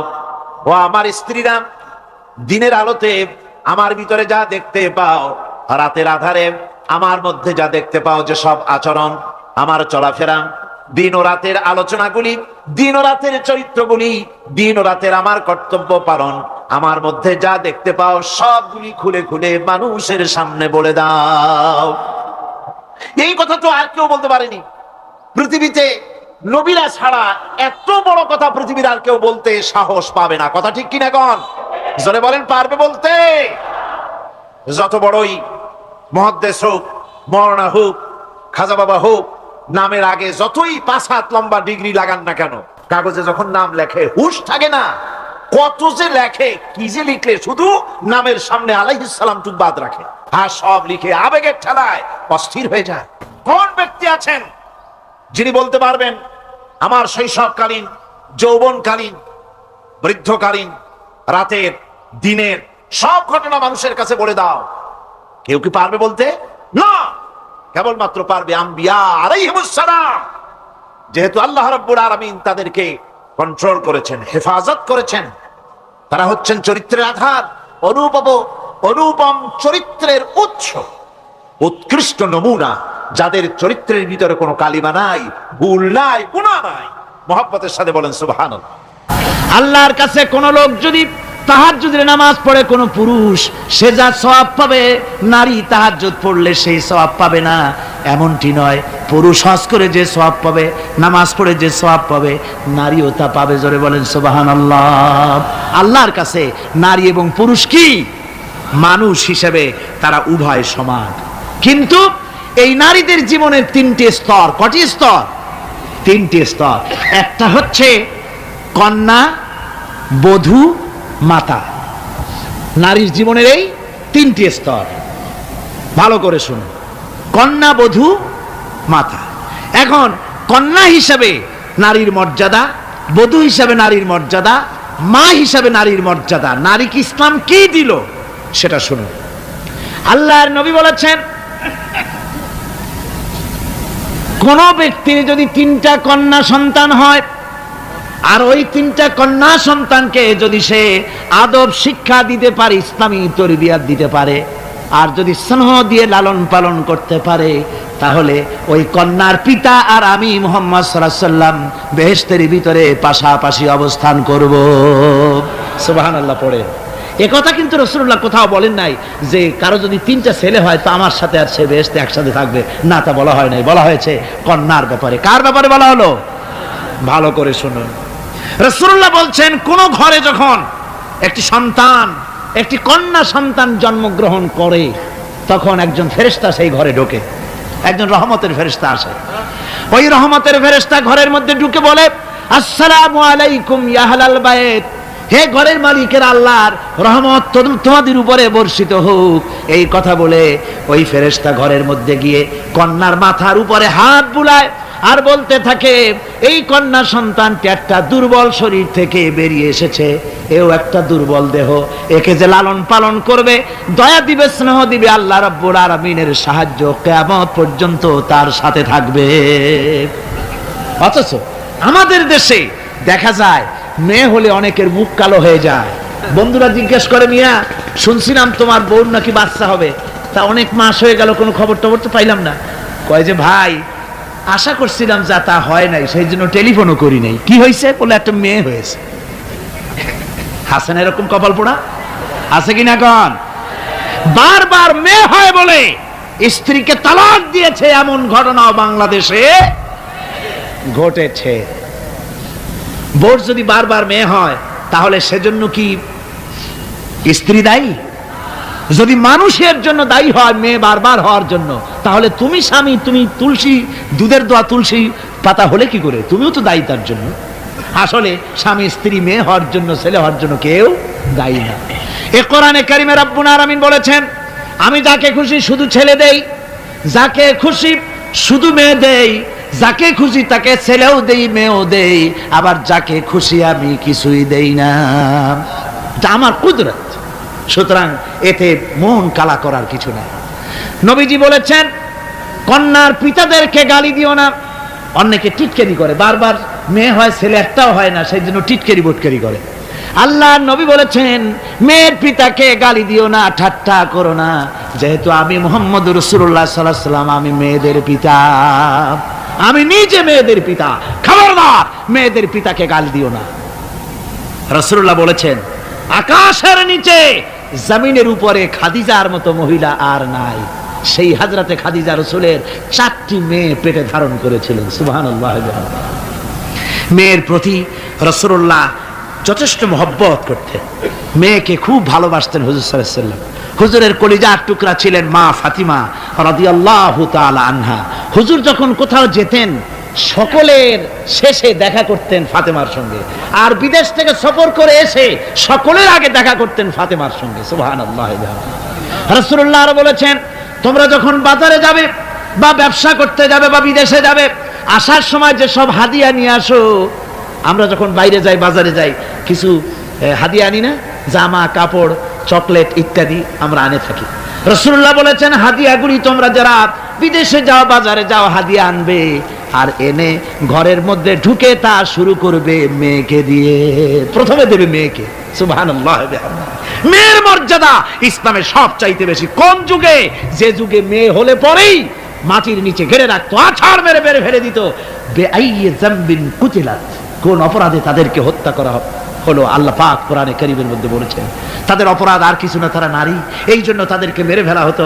রাসূলুল্লাহ তাদের ইজ্জত দিলেন। সুবহানাল্লাহ বিহামদিহি। রাসূলুল্লাহ সম্মান দিলেন, ইজ্জত দিলেন তাদেরকে। কন্যা হিসাবে নারীর এই মর্যাদা। ফাতেমাকে রাসূল এত ভালোবাসতেন, ইন্তেকালের সময় হযরত ফাতেমা কাঁদতে কাঁদতে বেহুশ হয়ে যাওয়ার উপক্রম হয়ে গেছে। রাসূলুল্লাহ হযরত ফাতেমাকে ইশারা দিলেন। হযরত ফাতেমা তার কান নিয়ে রাসূলুল্লাহর মুখের কাছে লাগাই দিলেন। আল্লাহর নবী কি যেন বললেন কানে কানে, হযরত ফাতেমার কান্না বন্ধ হয়ে গেল। হযরত আয়েশা বলেন, মা, রাসূলুল্লাহ তোমার কানে কানে কি বলল আর তোমার কান্না বন্ধ হয়ে গেল? হযরত ফাতেমা বলেন, ইয়া আম্মা জান, আমার আব্বা আমার কানে কানে বলল, মা ফাতেমা তুই কাঁদিস না, তোর কান্না আমার বরদাস্ত হয় না, তোমাকে কাঁদতে হবে না। আমি তোমাকে সুসংবাদ দিয়ে যেতেছি, আমি মরে যাওয়ার পর সর্বপ্রথম তোমার সাথে আমার দেখা হবে। রাসূলুল্লাহর এই ভবিষ্যৎবাণী হযরত ফাতেমা বুঝতে পেরেছেন যে হুজুরের ইন্তেকালের পরে আমার বেশি দেরি হবে না, আমিও তাড়াতাড়ি হুজুরের সাথে শামিল হতে পারবো। হুজুরের ইন্তেকালের 6 মাস পরেই হযরত ফাতেমা রাদিয়াল্লাহু তাআলা আনহা ইন্তেকাল করেছিলেন। কন্যা হিসেবে নারীর মর্যাদা ইসলাম অনেক অনেক গুণে বাড়িয়ে দিয়েছে। এই কন্যা শিশু, কৈশোর, যৌবন পেরিয়ে যখন যৌবনে তার বিয়ে হয়ে যায়, আল্লাহ রাব্বুল আলামিন তখন বলেন, ওয়া মিন আয়াতিহি আন খালাকা লাকুম মিন আনফুসিকুম আজওয়াজান লিতাসকুনু ইলাইহা ওয়া জাআলা বাইনাকুম মাওয়াদ্দাতান ওয়া রাহমা। আল্লাহ পাক বলেন, আমার নিদর্শনের ভিতরে এটিও একটি নিদর্শন যে আমি তোমাদের থেকে তোমাদের জোড়া তৈরি করেছি, তোমাদের স্ত্রীদেরকে তৈরি করেছি, তোমাদের সাথে তোমাদের স্ত্রীর ভালোবাসা সৃষ্টি করেছি, মহব্বত সৃষ্টি করেছি। এই মহব্বত আমি আল্লাহ তৈরি করেছি। আর যখন বুড়ো হয়ে যায় মানুষ, স্বামী স্ত্রী যখন বুড়ো আর বুড়ি হয়, তখন আর ভালোবাসা থাকে না, তখন ওই ভালোবাসা সহৃদয়তার করুণায় আমি আল্লাহ পরিণত করে দেই। বুড়ার জন্য তখন বুড়ি ছাড়া আর উপায় নাই, বুড়িরও আর বুড়া ছাড়া উপায় নাই। তখন ভালোবাসা কোনো বিশেষ কোনো লক্ষ্য নিয়ে ভালোবাসা নয়, তখন একের উপরে অন্য একদম নির্ভরশীল হয়ে পড়ে। আল্লাহ পাক বলেন, এই অবস্থা আমি আল্লাহ সৃষ্টি করে দেই। সুবহানাল্লাহি বিহামদিহি। আল্লাহ পাক বলছেন, নারীদের উপরে, নারীদের সাথে, স্ত্রীদের সাথে ভালো ব্যবহার করো, ভালো ব্যবহার করো। তার কোনো ব্যাপারে যদি মনটা তোমার কখনো খারাপ হয়, কোরআন শরীফের মধ্যে আল্লাহ পাক বলে দিয়েছেন পরিষ্কার করে যে কখনো তার সাথে খারাপ ব্যবহার করো না। যদি কখনো মন খারাপ হয়, তাহলে চূড়ান্ত কোনো সিদ্ধান্ত নিতে যেও না, বরং তোমার জীবনে ওই স্ত্রীর অনেক অবদান আছে, সেসব কথা মনে করে এই সামান্য কিছু ভুলে যাও। আল্লাহ চান স্বামী স্ত্রীর মহব্বত টিকে থাকুক। আল্লাহ পাকের কাছে তালাক হচ্ছে ঘৃণিত জিনিস, সবচাইতে ঘৃণিত হালাল হচ্ছে দুইটা, একটা হচ্ছে ভিক্ষাবৃত্তি আর একটা হচ্ছে তালাক। আল্লাহ পাক নারীকে বলেছেন, নারী আর পুরুষকে বলেছেন যে তোমরা হচ্ছে হুন্না লিবাসুন লাকুম ওয়া আনতুম লিবাসুন লাহুন্না, তোমরা পরস্পর পরস্পরের জন্য পোশাক পরিচ্ছদের মতো অঙ্গাঅঙ্গি ভাবে একের উপরে অপরের পরিপূর্ণ অধিকার তোমাদের রয়েছে। এই অধিকারের ভিত্তিতে, ভালোবাসার ভিত্তিতে জীবন গড়ার জন্য আল্লাহ পাক বলেছেন। তারপরে তার অর্থনৈতিক অধিকার তাকে দিয়েছে। আল্লাহ পাক মহারানাকে ফরজ করে দিয়েছেন। মহারানা কি করেছেন? ফরজ করে দিয়েছেন। মহারানা ফরজ, এই ফরজকে একটা ট্র্যাডিশন হিসাবে গ্রহণ করা হয়। বড় লোকেরা শোনায় মেয়ের বিয়ে কত, বিয়েতে মহারানা কত হয়েছে, বলে যে 11,07,373 টাকা 75 পয়সা। আদায় করে না মোটেও, বিরাট একটা অঙ্ক শোনায় দিল মানুষদেরকে। আমার ভাইয়েরা জেনে রাখুন, মহারানা যদি মহারানা তো বাঁধতে হবে ফরজ, মহারানা আদায় করতে হবে। এই মহারানার টাকা যদি আদায় করা না হয়, স্ত্রী যদি স্বেচ্ছায় স্বামীকে মহারানা মাফ করে না দেয়, তাহলে কিয়ামতের দিন আল্লাহর দরবারে ওই স্বামীকে জিনাকারীর কাতারে দাঁড়াতে হবে। জোরে বলেন নাউজুবিল্লাহ। মহারানার টাকা আপনি দিয়ে দিবেন তাকে। ওই মহারানার টাকা দিয়ে স্ত্রী যদি লক্ষ কোটি কোটি টাকার মালিক হয় ব্যবসা করে, তারপরেও স্ত্রীর সুখ শান্তি, রোগ শোক, খাওয়া পড়া সবকিছুর দায় দায়িত্ব কার? স্বামীর। সুবহানাল্লাহ পড়ে। নারীর অধিকার কত বেশি ইসলাম দিয়েছে। একটা মহিলা নির্বাচিত কলাম একটা বই লিখেছে, আমি ওই মহিলার নাম নিতে চাই না, আমার ঘৃণা করে। এই মহিলা লিখেছে যে রাসূলুল্লাহ বলেছেন পৃথিবীর সমস্ত জিনিস হচ্ছে ভোগের সামগ্রী, তার মধ্যে শ্রেষ্ঠ ভোগের সামগ্রী হচ্ছে নারী। নাউযুবিল্লাহি মিন যালিক, এমন কথা রাসূল বলেন নাই। রাসূল বলেছেন আদ-দুনিয়া কুল্লুহা মাতাউন ওয়া খায়রুল মাতাউদ দুনিয়া ইমরাতুস সালিহা।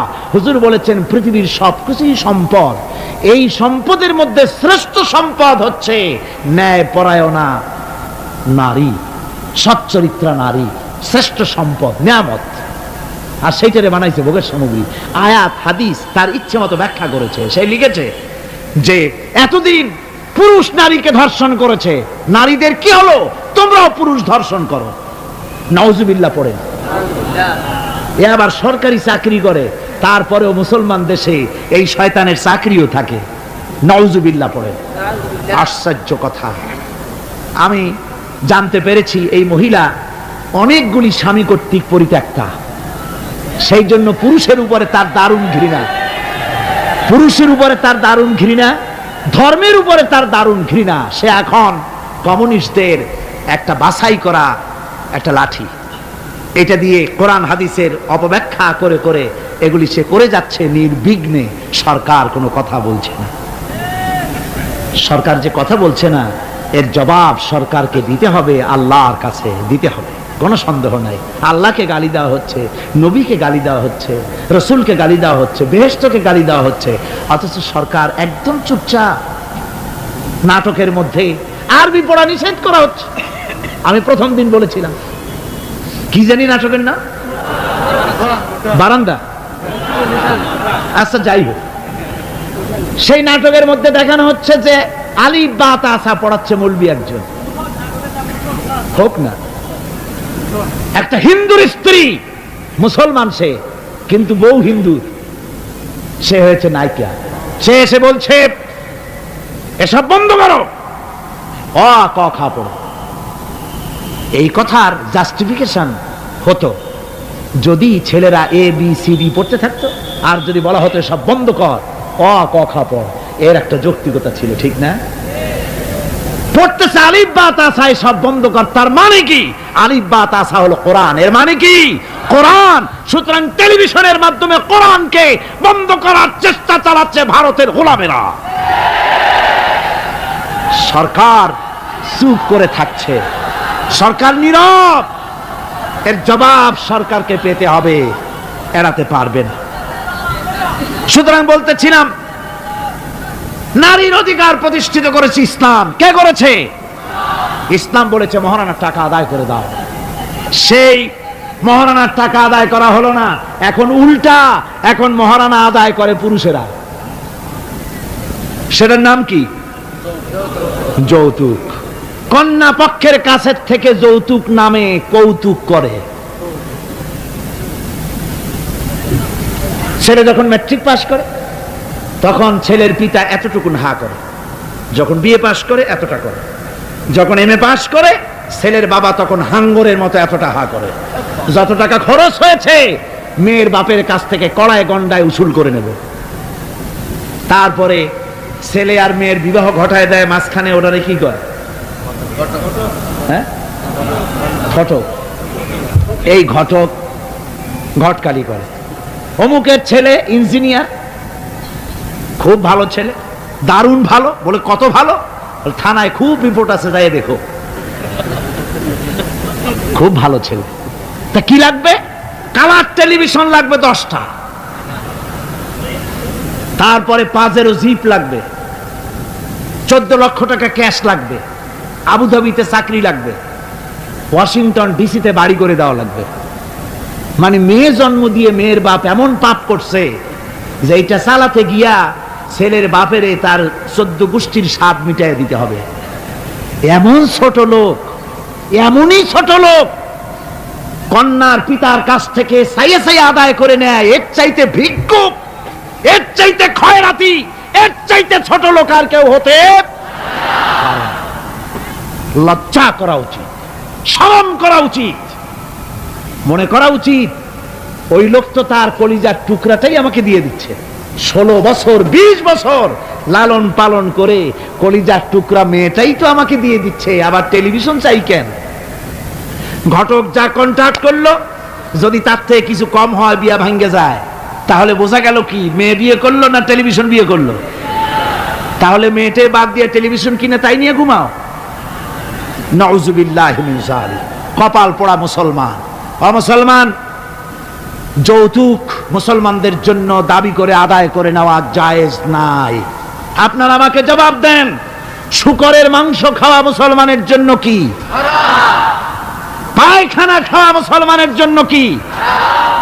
মনে রাখুন, শূকরের মাংস আর পায়খানা খাওয়া মুসলমানদের জন্য যেমন হারাম, যৌতুকের একটা সুতা দাবি করে আদায় করা ঠিক সেরকম হারাম। চিটাগং এবং চট্টগ্রামের বাইরের থেকে আগত মুসলমানেরা, আমি জিজ্ঞেস করতে চাই, যাদের ছেলে আছে যৌতুক নামের এই অপদার্থ কৌতুক মানবতার সাথে এই প্রহসন আদায় করে দাবি করে যৌতুকের টাকা গ্রহণ করার মতো শূকরের মাংস পায়খানা আপনারা খাবেন? জোরে বলেন, খাবেন? যারা ছেলের পিতা আছেন, কোরআনের মাহফিলে হাত উঁচু করে আমাকে দেখাতে হবে, কন্যা পক্ষের কাছ থেকে দাবি করে একটা সুতা আদায় করবেন না। কারা তারা? হাত উঁচু করে দেখান। হাত উঁচু করে রাখতে হবে। আলহামদুলিল্লাহ, হাত নামান, হাত নামান। আমি বলেছিলাম ছেলেদের পিতারা হাত তুলবে, কিন্তু বাচ্চা ছেলেরাও হাত তুলে ফেলেছে। অসুবিধা নাই, সব শিশুরা ঘুমিয়ে আছে। কি জানি, লক্ষ পিতা লক্ষ শিশু ঘুমিয়ে আছে। হ্যাঁ, সব শিশুদের অন্তরে। কাজে এই শিশুরাই একদিন পিতা হবে, তখন যেন আল্লাহ এই ওয়াদাটা তাদের মনে করায় দেন। জোরে কোন আমিন, জোরে বলেন আমিন। আপনাদের জানা মতে যদি যৌতুক কেউ আদায় করে টের পান, সালাম দিবেন না, তার সঙ্গে সামাজিক বয়কট করবেন, যেহেতু সে নারী নির্যাতনকারী। ঠিক কিনা বলেন? মা বোনেরা সম্মানের পাত্র, তাদেরকে বিয়ে করবেন সম্মান দিয়ে। আপনি টাকা দিয়ে বিয়ে করবেন, আপনাকে পয়সা দেওয়া হবে কেন? শ্বশুর যদি ইচ্ছে করে আপনাকে একটা কলম দেয়, শেরওয়ানি কাপড় দেয়, এই তো যথেষ্ট। আবার থালাবাটি ঘড়ি দিতে হবে, তুমি কি খয়রাতি? সম্মান থাকা উচিত, পার্সোনালিটি থাকা উচিত। শ্বশুরের টাকা দিয়ে বড়াই করবে, শ্বশুরের টাকা দিয়ে বাড়ি করবা, চাকরি করবা, লজ্জা করে না মুসলমান? নারী জাতির সম্মান আল্লাহ দিয়েছেন। কে দিয়েছেন? স্ত্রীকে রাসূলুল্লাহ কত ভালোবাসতেন। আল্লাহর নবী বলেছেন, আমার কাছে 3টা জিনিস প্রিয়, একটা হচ্ছে সুগন্ধি, একটা হচ্ছে নামাজ, আর একটা হচ্ছে স্ত্রী। সুবহানাল্লাহ, স্ত্রী আমার কাছে প্রিয়। হুজুর বলেছেন, তোমাদের মধ্যে সেই ব্যক্তি উত্তম যে ব্যক্তি তার স্ত্রীর কাছে উত্তম। আমি আমার স্ত্রীদের কাছে উত্তম ব্যক্তি। সুবহানাল্লাহ। রাসূলুল্লাহ স্ত্রীকে কত ভালোবাসতেন। বিশ্বনবী রাজনৈতিক কর্মকাণ্ড চালাচ্ছেন, যুদ্ধের দামামা বাজতেছে, চতুর্দিকে কত অশান্তি, সবকিছু চলছে, স্ত্রীর হক আদায় করতে ভুলে যাননি। রাতের বেলায় হযরত আয়েশার বয়স কম, তাকে নিয়ে রাসূলুল্লাহ একটু সুযোগ পেয়েছেন, বলছেন আয়েশা সব তো ঘুমিয়ে, চলো আমরা একটু দৌড়াই। ওই যে দূরে একটা জিনিস দেখা যায়, দৌড় দাও দেখি কে আগে যায়। দুজনে দৌড় প্রতিযোগিতা করলেন। দৌড় প্রতিযোগিতায় হযরত আয়েশা ফার্স্ট হলেন, হুজুর পিছনে পড়ে গেলেন। হযরত আয়েশা খুব আনন্দ করলেন যে আপনি কিন্তু আমার সাথে দৌড়ে পারলেন না। পরবর্তী কিছু কাল যাওয়ার পর হযরত আয়েশা বলেন, হুজুর আজকে আবার বললেন যে চলো আয়েশা একটু দৌড়াই।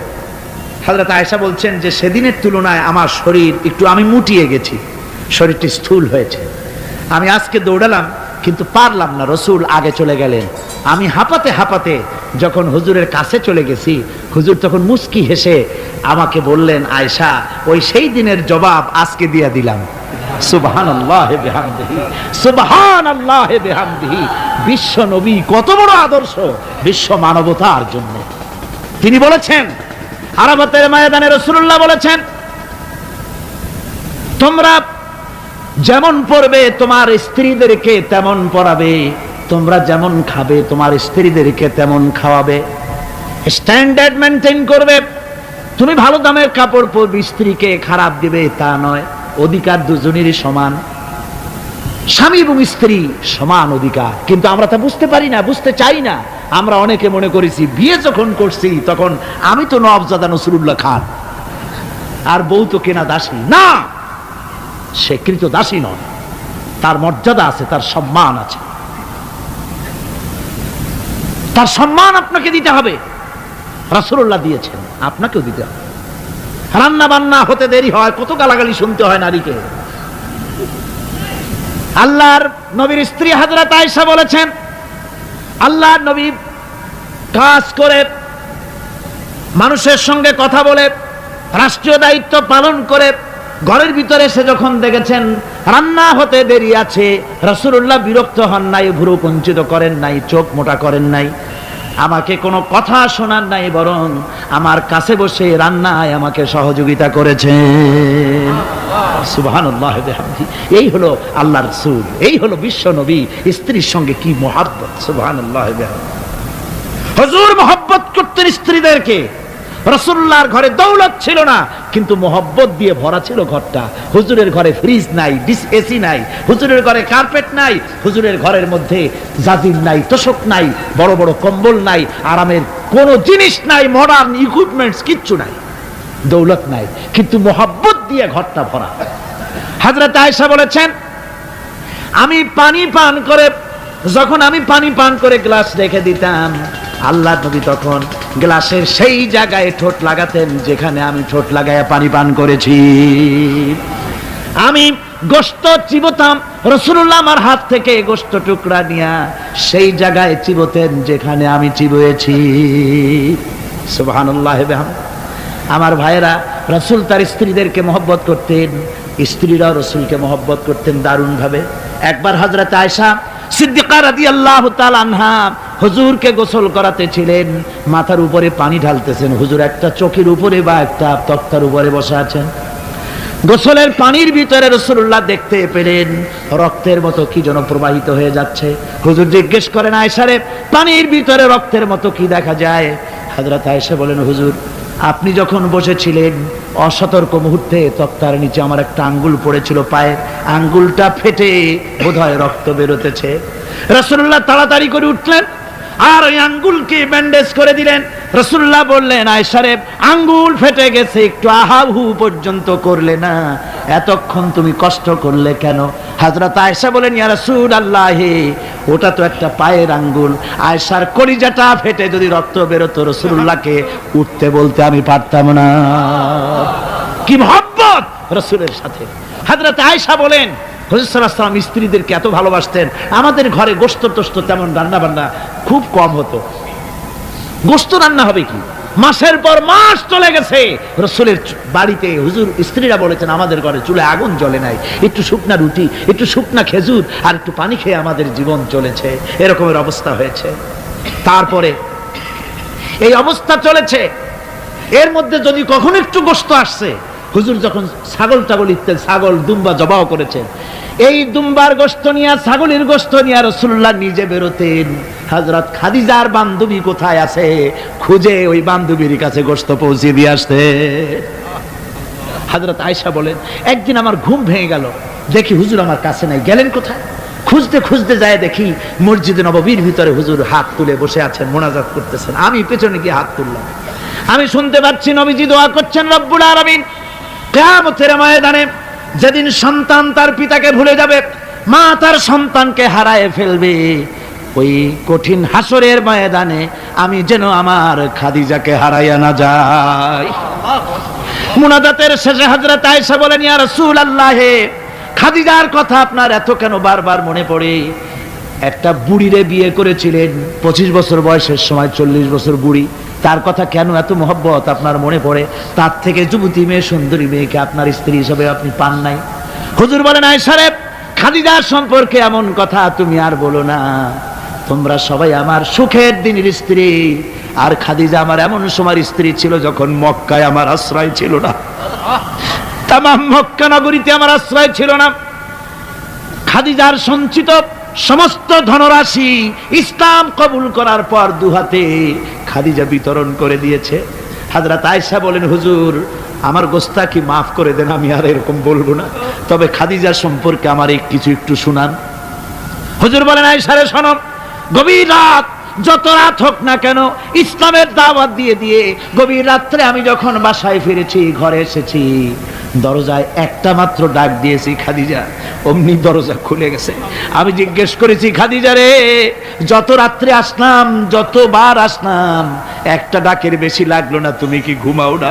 হযরতে খাদিজা বলেছেন, ইয়া রাসূলুল্লাহ, আমার মনের ভিতরে ভয় থাকে, আল্লাহর রাসূল দ্বীনের খেদমতে বাইরে আছেন, আমি যদি আরামে বিছানায় ঘুমায় থাকি আর নবীজি দরজার কাছে দাঁড়ায় আমারে ডাকাডাকি করবেন, উঠতে যদি দেরি হয়ে যায় নবীজির সঙ্গে বেয়াদবি হয়ে যাবে, এই মনে করে আপনি না আসা পর্যন্ত দরজার সাথে পিঠ লাগাই আমি দাঁড়াইয়া দাঁড়াইয়া ঘুমাই।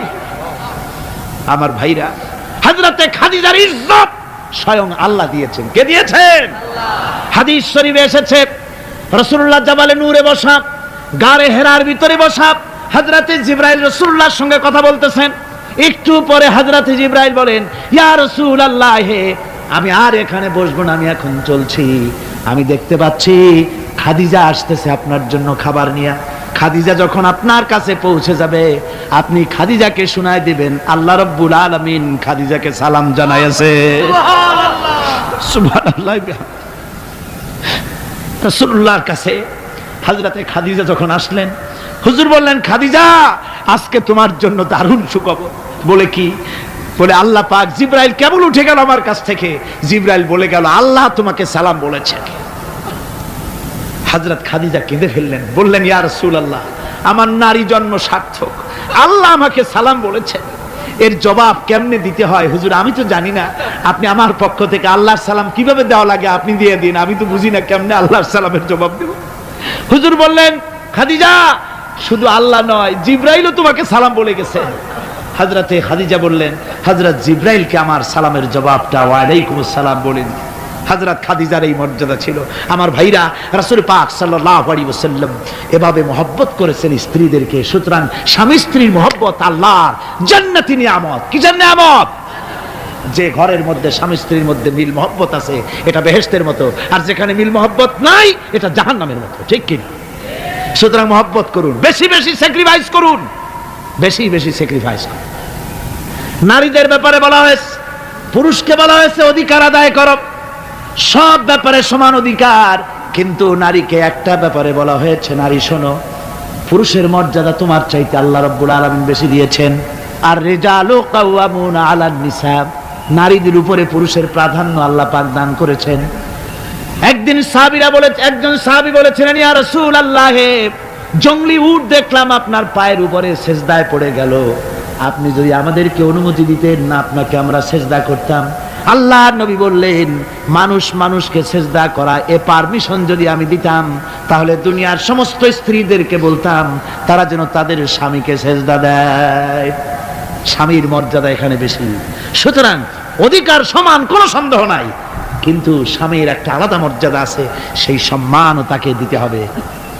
এরপরে এই সমান অধিকারের ভিত্তিতে স্বামী স্ত্রী চলতে থাকে, মাঝখানে আল্লাহ পাক তাদেরকে সন্তান দান করেন। আল্লাহ তাদেরকে, নারীকে লেখাপড়ার অধিকার দিয়েছেন, ইসলাম তাকে লেখাপড়ার অধিকার দিয়েছে, শিক্ষার অধিকার দিয়েছে। হযরত আয়েশা সিদ্দিকা রাদিয়াল্লাহু তাআলা আনহা শিক্ষয়িত্রী ছিলেন, হাফেজা ছিলেন, হাদিসের হাফেজা ছিলেন, কোরআনের হাফেজা ছিলেন, হাজার হাজার সাহাবায়ে কেরামদের তিনি ওস্তাদ ছিলেন। সুবহানাল্লাহ পড়েন। নারীদের ব্যাপারে অধিকাংশ মাসালা হযরত আয়েশা সিদ্দিকা রাদিয়াল্লাহু তাআলা আনহার অবদান। সুবহানাল্লাহ। নারী যুদ্ধ করেছে, যুদ্ধের ময়দানে নারীর অধিকার আছে। নারী চাকরি করতে পারবে, নারী ব্যবসা করতে পারবে, নারী লেখাপড়া করতে পারবে, নারী সেনাবাহিনীতে যেতে পারবে, নারী সব করতে পারবে, কিন্তু পর্দার মাধ্যমে। কিসের মাধ্যমে? স্বামী এবং পুরুষ এবং স্ত্রী, পুরুষ এবং নারী মাঝখানে একটা পর্দা থাকতে হবে। সে কথা একটু পরে বলছি। এবার এই বধূ কিছুদিন পর মা হয়ে গেল। কি হয়ে গেল? মা হয়ে গেল। মা যখন হয়ে গেল, মর্যাদা আরো এক ধাপ বেড়ে গেল। আল্লাহ রাব্বুল আলামিন মায়ের মর্যাদা বেশি করে দিলেন। আল্লাহ পাক কোরআনে কারীমের মধ্যে বলেন, ওয়াসাইনাল ইনসানা বিওয়ালিদাইহি ইহসানা হামালাতুহু উম্মুহু কুরহাম ওয়া ওয়াদাআতুহু কুরহাম ওয়া হামলুহু ওয়া ফিসালুহু 30 শাহরা। আমি পৃথিবীর সমস্ত মানুষকে উপদেশ দিয়েছি, তোমরা তোমাদের মায়ের প্রতি সম্মান করো, এহসান করো। তোমার মা তোমাকে গর্ভধারণ করেছে অত্যন্ত কষ্টের সাথে, আর ডেলিভারিও করেছে কষ্টের সাথে। খবরদার মায়ের সাথে বেয়াদবি করো না। কে বলেছেন? আল্লাহ পাক বলেছেন মায়ের এহসান করো। আল্লাহ রাব্বুল আলামিন মা বাবার জন্য দোয়া করতে বললেন। আল্লাহ পাক বলেন, মা বাবার সামনে যেন কখনো মাথায় ঝাঁকি দিয়া চোখটা মোটা করে মা বাবার সঙ্গে কথা বলো না। ওয়াকুল লাহুমা কাওলান কারীমা। মা বাবার সঙ্গে যখন কথা বলবে সম্মান সূচক কথা বলবে। আর মা বাবার জন্য আমার কাছে দোয়া কর। কে শিখায়? আল্লাহ। কে শিখান? আল্লাহ বলছেন, বান্দারে তোর মা বাবার জন্য আমার কাছে দোয়া করবি। রব্বিরহামহুমা কামা রাব্বায়ানি সগীরা। জোরে সোরে পড়েন, রব্বিরহামহুমা কামা রাব্বায়ানি সগীরা। আয় আল্লাহ, আমার মা বাপ যেমন আমাকে স্নেহ করে লালন পালন করেছে আমার ছোটবেলায়, তুমি আমার মা বাপকে তোমার রহমতের কোলে লালন পালন করো। কে শিখায়? আল্লাহ পাক শিখিয়ে দিচ্ছেন। আমার ভাইরা, ইয়ামেন থেকে একজন লোক এসেছে, হাদিস, ইয়ামেন থেকে একজন লোক এসেছে হুজুরের সামনে, তার বুড়িমা সাথে। বলছে, হুজুর, এই অচল বুড়িমা, হাঁটতে পারে না, চলতে পারে না, এই আমার মা। এরে ঘাড়ে করিয়া আমি ওকুফে আরাফা করেছি, একে নিয়ে মিনা মুজদালিফা করেছি, রমি করেছি, একে নিয়ে আমি সাফা মারওয়া সাই করেছি। এই মাকে ঘাড়ে করে আমি আল্লাহর ঘর তাওয়াফ করেছি, হজের সব কাজ মায়ের ঘাড়ে করে করছি। আল্লাহর নবী, আমি কি আমার মায়ের হক আদায় করতে পেরেছি? হুজুর বললেন, না, আদায় হয়নি, মায়ের হক আদায় হয় নাই। অর্থাৎ বুকের চামড়া দিয়ে মায়ের পায়ের যদি স্যান্ডেল তৈরি করে দেওয়া হয়, এক ফোঁটা দুধের হক আদায় হবে না। সেই মায়ের সঙ্গে নাফরমানি হচ্ছে, বেয়াদবি হচ্ছে, বউয়ের কথার মতো মায়ের সাথে দুর্ব্যবহার করা হচ্ছে। আমার দেশেগুলি হচ্ছে, হচ্ছে না? হচ্ছে। মা কোথায় পড়ে আছে কোনো খোঁজ নাই, খবর নাই। তার জন্য কোনো ভালো খাবার ব্যবস্থা, কাপড় চোপড় নাই। বন্ধুদের জন্য সব আছে, মায়ের জন্য নাই, বাপের জন্য নাই। মা তো বুড়ি হয়ে গেছে, এখন আর মা নাই। বাপ তো বুড়ো হয়ে গেছে, কামাই করতে পারে না, এখন আর বাপ নাই, এখন হয়ে গেছে বুড়ো। আর মা হয়েছে বুড়ি। আর আব্বা হয়েছে, যার মেয়ে বিয়ে করেছে শ্বশুর এখন আব্বা, আর শাশুড়ি হয়েছে আম্মা। মা আর বাপ বাসি হয়ে গেছে, বাপ পড়ে গেছে। আমার বন্ধুগণ, শুনে রাখুন, আল্লাহর নবী বলেছেন, তিনজনের দোয়া আল্লাহর কাছে অব্যর্থভাবে কবুল হয়ে যায়। মুস্তাজাবুদ দাওয়াত তিনজন। মুসাফিরের দোয়া কবুল হয়, মজলুমের দোয়া কবুল হয়, আর মা বাপ যদি সন্তানের জন্য দোয়া করে অবশ্যই সে দোয়া আল্লাহর দরবারে মঞ্জুর হয়ে যায়। সুতরাং মা বাপের খেদমত করতে হবে, মহব্বত করতে হবে। আমি মা বোনদের বলতে চাই, আমার মা বোনেরা, পর্দার আড়ালে বসে আপনারা যারা ওয়াজ শুনছেন, ভালো করে শুনুন। আমরা পুরুষ, আমাদের পায়ের তলে জুতা। পুরুষের পায়ের তলে কি? জুতা। আপনারা নারী, আপনাদের পায়ের তলে আল্লাহর জান্নাত। জোরে কোন সুবহানাল্লাহ, জোরে বলেন সুবহানাল্লাহ। ও নারী, ও মহিলা, তোমাদের সম্মান আল্লাহ কোথায় তুলে দিল? পুরুষের পায়ের তলে জুতা, তুমি নারী, তোমার পায়ের তলে আল্লাহর বেহেশত। আল জান্নাতু তাহতা আকদামিন মুহাত। মায়ের পায়ের তলে আল্লাহর বেহেশত। সুবহানাল্লাহ পড়ে, সুবহানাল্লাহ পড়েন। আল্লাহ রাসূল বলেছেন, মা বাপ যদি, বুখারী শরীফের হাদিস, মা বাপ যদি অসন্তুষ্ট হয়, আল্লাহ অসন্তুষ্ট হয়ে যান। মা বাপ সন্তুষ্ট হন, আল্লাহ সন্তুষ্ট হয়ে যান। সুবহানাল্লাহ। আমরা বিভিন্ন জায়গায় হাদিয়া তোহফা নিয়ে যাই, যেখানে দোয়া কবুল হওয়ার সম্ভাবনা কম, 50-50, হইলেও পারে না হইলেও পারে, সেইখানে পয়সা পাতি, হাদিয়া তোহফা, নজর নিয়াজ নিয়ে যাই। আর যেখানে 100% সিউরিটি আছে, সেখানে হাদিয়া তোহফা দেই না। মা বাপকে হাদিয়া তোহফা দেন। মা বাপের পায়ের উপরে চুমা খান, কিসমত পাল্টে যাবে, তকদীর পাল্টে যাবে। মা বাপকে ভালোবাসুন। সুতরাং মায়ের মহব্বত, মাকে আল্লাহ পাক এভাবে মহব্বত, তাকে সম্মান দিয়েছেন। নারী কন্যা হিসেবে, বধূ হিসেবে, মাতা হিসেবে তার মর্যাদা সবচেয়ে বেশি। এরপরে বলবো পর্দার কথা। আমার মা বোনেরা, আল্লাহ রাব্বুল আলামিন মহিলাদেরকে বলেছেন, পুরুষদেরকে বলেছেন, কুল্লিল মুমিনিনা ইয়াগুদ্দু মিন আবসারিহিম। ও নবী, মোমেন পুরুষদেরকে বলে দেন তারা যেন তাদের চক্ষুকে পরনারী থেকে নিম্নগামী রাখে। আর মহিলাদেরকে বলা হয়েছে, কুল্লিল মুমিনাতি ইয়াগুদুনা মিন আবসারিহিন্না। ও মুমিনা মহিলারা, তোমরা যেন তোমাদের চক্ষুকে পর পুরুষ থেকে যেন নিম্নগামী রাখো। এটা আল্লাহর হুকুম। কার হুকুম? আল্লাহর হুকুম।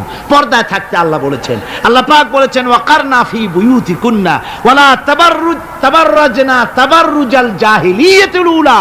খবরদার, তোমরা জাহালাতের যুগের মতো ঠাক ঠমক নিয়ে চলাফেরা করো না। তোমরা মানুষকে তোমাদের সৌন্দর্য বিকশিত করে দেখায়ও না। কোরআনে কারিমে সূরা নূরে বলা হয়েছে, প্রত্যেকটি বয়সপ্রাপ্তা নারী এমন একটা চাদর পরবে, যে চাদর পরলে তার মাথা, তার গলা, তার বুকটা ঢেকে যাবে। এরকম একটা চাদর পরা ইসলাম কি করেছে? ফরজ করে দিয়েছে। আল্লাহ পাক ফরজ করেছেন। কি করেছেন? ফরজ করে দিয়েছেন। মা বোনেরা, আপনারা মেহেরবানি করে এমন একটা চাদর পরবেন। আজকাল ওড়না আছে ঠিকই, কিন্তু ওড়না যে অর্থে ব্যবহার করতে বলা হয়েছে ওই অর্থে নাই। এখন ওড়না মেয়েরা অনেক ক্ষেত্রে মাফলারের মতো গলায় ঝুলায় রাখে, গামছার মতো ঝুলায় রাখে। এরকমের জন্য ওড়না ব্যবহার করতে বলা হয় নাই। ওড়না হলো মাথাটা, গলাটা, বুকটা ঢেকে যায় এবং একটু পুরু হতে হবে। পাতলা মশারির তেনা দিয়ে ওড়না বানাইলে হবে না, সেটা একটু পুরু হতে হবে, শালীন হতে হবে, মার্জিত হতে হবে। আমি একটি কথা আপনাদের বলি, এই বাংলাদেশে আজ পর্যন্ত যত নারীর মুখে অ্যাসিড পড়েছে, অ্যাসিড পড়ে নাই নারীর মুখে? বখাটে ছেলে যুবতী মেয়ের উপরে আকৃষ্ট হয়ে তাকে বিয়ের প্রস্তাব দিয়েছে বা কুপ্রস্তাব দিয়েছে, সে প্রত্যাখ্যান করেছে, পরে তার মনের ঝাল মিটাবার জন্য মুখে অ্যাসিড মারছে। আপনারা বলেন, এমন কোন ঘটনা জানেন কিনা যে বোরখা পরিহিতা কোনো মেয়ের মুখে অ্যাসিড পড়েছে? জানা আছে কিনা আপনাদের? না, বলতে পারবেন না। বোরখা পরা মেয়েদের উপরে এগুলি হয় নাই। কারণ হলো সে আল্লাহর হুকুম রক্ষা করেছে। যে বোরখা পরেছে, চাদর পরেছে, সে কার হুকুম রক্ষা করেছে? ওই মহিলা আল্লাহর হুকুম রক্ষা করেছে। এবার আল্লাহর দায়িত্ব হয়েছে তার শরীর, তার ইজ্জতকে হেফাজত করা। মেয়েরা যদি ঠোঁটে রং লাগায়া, মাথার চুল খোলা রেখে রাস্তায় ঘোরে, রিকশাওয়ালা পর্যন্ত ডাকে ভাবি সাহেবা, দোকানে গেলে দোকানদার কয় আপা, আর যদি বোরখা পরা থাকে, যে দেখে সেই কয় খালাম্মা, চাচি আম্মা, সম্মান করে কথা বলে। ঠিক কিনা কর? সুতরাং আমার মা বোনেরা, আপনাদের সম্মান আপনারা বজায় রাখুন। আপনার মেয়েদের মর্যাদা আপনারা বাড়ান। আপনারা হচ্ছেন হযরতে খাদিজার উত্তরসূরি, সুমাইয়ার উত্তরসূরি, হযরতে খাওলার উত্তরসূরি, হযরতে আয়েশার উত্তরসূরি। এই বাংলার জমিনে আপনাদেরকে জিহাদের ময়দানে আসতে হবে ইনশাআল্লাহ। সবাই বলেন ইনশাআল্লাহ। পুরুষের পাশাপাশি বাংলাদেশেও মহিলারা বোরখা পরিহিতা হয়ে আল্লাহর দ্বীন কায়েমের জন্য যদি প্রয়োজন হয়, হাজার হাজার মহিলা রাস্তায় মিছিলে বের হবে ইনশাআল্লাহ। সময় আসতেছে, তরুণ, যুবক, মা বোন সবাইকে এই জিহাদে অংশগ্রহণ করতে হবে। এখন আমি মা বোনদেরকে কয়েকটা দায়িত্ব দিচ্ছি। শুধু ওয়াজ শুনলে তো হবে না, কিছু দায়িত্ব পালন করতে হবে। সে দায়িত্বটা হচ্ছে এই যে আপনারা আপনাদের সংসারটাকে ইসলামের দুর্গ বানান। সমাজে তো ইসলাম সব জায়গায় নাই। আপনার ঘরটাকে ইসলামের দুর্গ বানান, স্বামী স্ত্রীর আচরণে চলাফেরায় যেন সন্তানরা তৈরি হতে পারে, 1 নম্বর কথা। 2 নম্বরের কথা, সন্তানদেরকে ভালো নাম রাখুন। আজকাল কিন্তু ভালো নাম লুপ্ত হয়ে গেছে, এখন বাংলা নাম বেশি পছন্দ হচ্ছে, আরবি নাম বাদ। এখন বাংলা নাম কি? বাংলা নাম হচ্ছে আকাশ হোসেন, বাতাস আলী, তারপরে সাগর খাতুন, সৈকত বেগম ইত্যাদি, বিপুল, এই সব নাম হয়েছে এই বাংলা নাম। এর কোনো অর্থ নাই। বাংলা নাম আপনার সন্তানদেরকে রাখবেন না। মুসলমানরা নাম রাখবে আরবি নাম। কি নাম? আরবি নাম এবং অর্থবহ নাম। আলেমদের কাছে জিজ্ঞেস করে নাম রাখবেন। আরবি আন্দাজে রাখেন না। একজনে তার মেয়ের নাম রাখছে, শুনলাম মেয়ের নাম রাখছে তুকাজ্জেবান। হ্যাঁ, তাই আমি বললাম, ভাই তুকাজ্জেবান নাম রাখলেন কেন? কয় যে কোরআন শরীফে দেখলাম তুকাজ্জেবান রে আল্লাহ খুব ভালোবাসে, সূরা আর রহমানে 33 বার এই নামটা আল্লাহ নিছে, সেই জন্য মহব্বত করে তুকাজ্জেবান নাম রাখছি মেয়ে। দেখেন কথা। কুয়েতে একবার এয়ারপোর্টে নাম নিয়ে খুব হাসাহাসি হলো। পাসপোর্টে বাংলাদেশিদের নাম, একজনের নাম হচ্ছে জামাল মিয়া আর বাপের নাম তরিক মিয়া। পুলিশেরা হাসতেছে, লোকেরা জিজ্ঞেস করলো কি ব্যাপার। তো আসলে ব্যাপারটা ধরা পড়লো, জামাল মিয়া বাপের নাম তরিক মিয়া। তো জামাল হচ্ছে উট আর মিয়া মানে 100। জামাল মিয়া মানে 100 উট, আর তরিক মিয়া, তরিক মানে রাস্তা, মিয়া মানে 100। 100 রাস্তার ছেলে, 100 উট। তো নাম আন্দাজে আরবি হলেই তো রাখা যাবে না, একটু জিজ্ঞেস করতে হবে আলেমদের কাছে যে একটা আমার ছেলে হয়েছে, মেয়ে হয়েছে, একটা ভালো নাম রেখে দেন। তো তাদের কাছ থেকে অর্থবহ নাম নিয়ে আপনারা রাখবেন। এটা হলো 2 নম্বরের কথা। 3 নম্বরের কথা হচ্ছে ছেলে মেয়েদেরকে আদব লেহাজ শিখাবেন, চরিত্র শিখাবেন, আদব শিখাবেন। মা বাপের দিকে, মুরব্বীদের দিকে পিছন ফিরাইয়া তাদেরকে ধমক দিয়ে কথাবার্তা না বলে আদব শিক্ষা করে, সালাম দিতে পারে, এগুলি তাদেরকে শিক্ষা দেওয়া দরকার। 4 নম্বরে পারিবারিক বৈঠক করতে হবে। কি বৈঠক?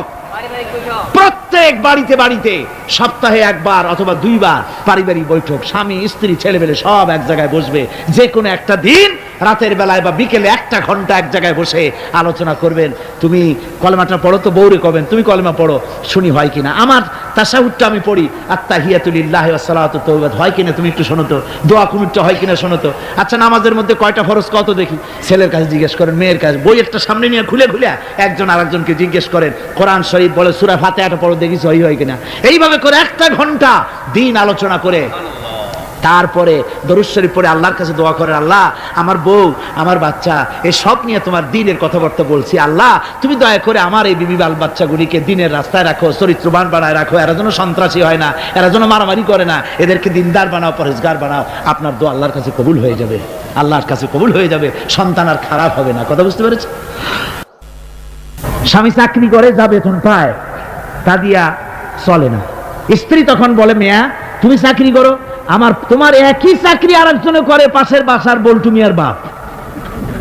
তার বাড়িতে যদি এসি আর ফ্রিজ আসতে পারে, তোমার বাড়িতে আসে না কেন? তুমি পারো না কেন? তুমি পুরুষ না আর কিছু?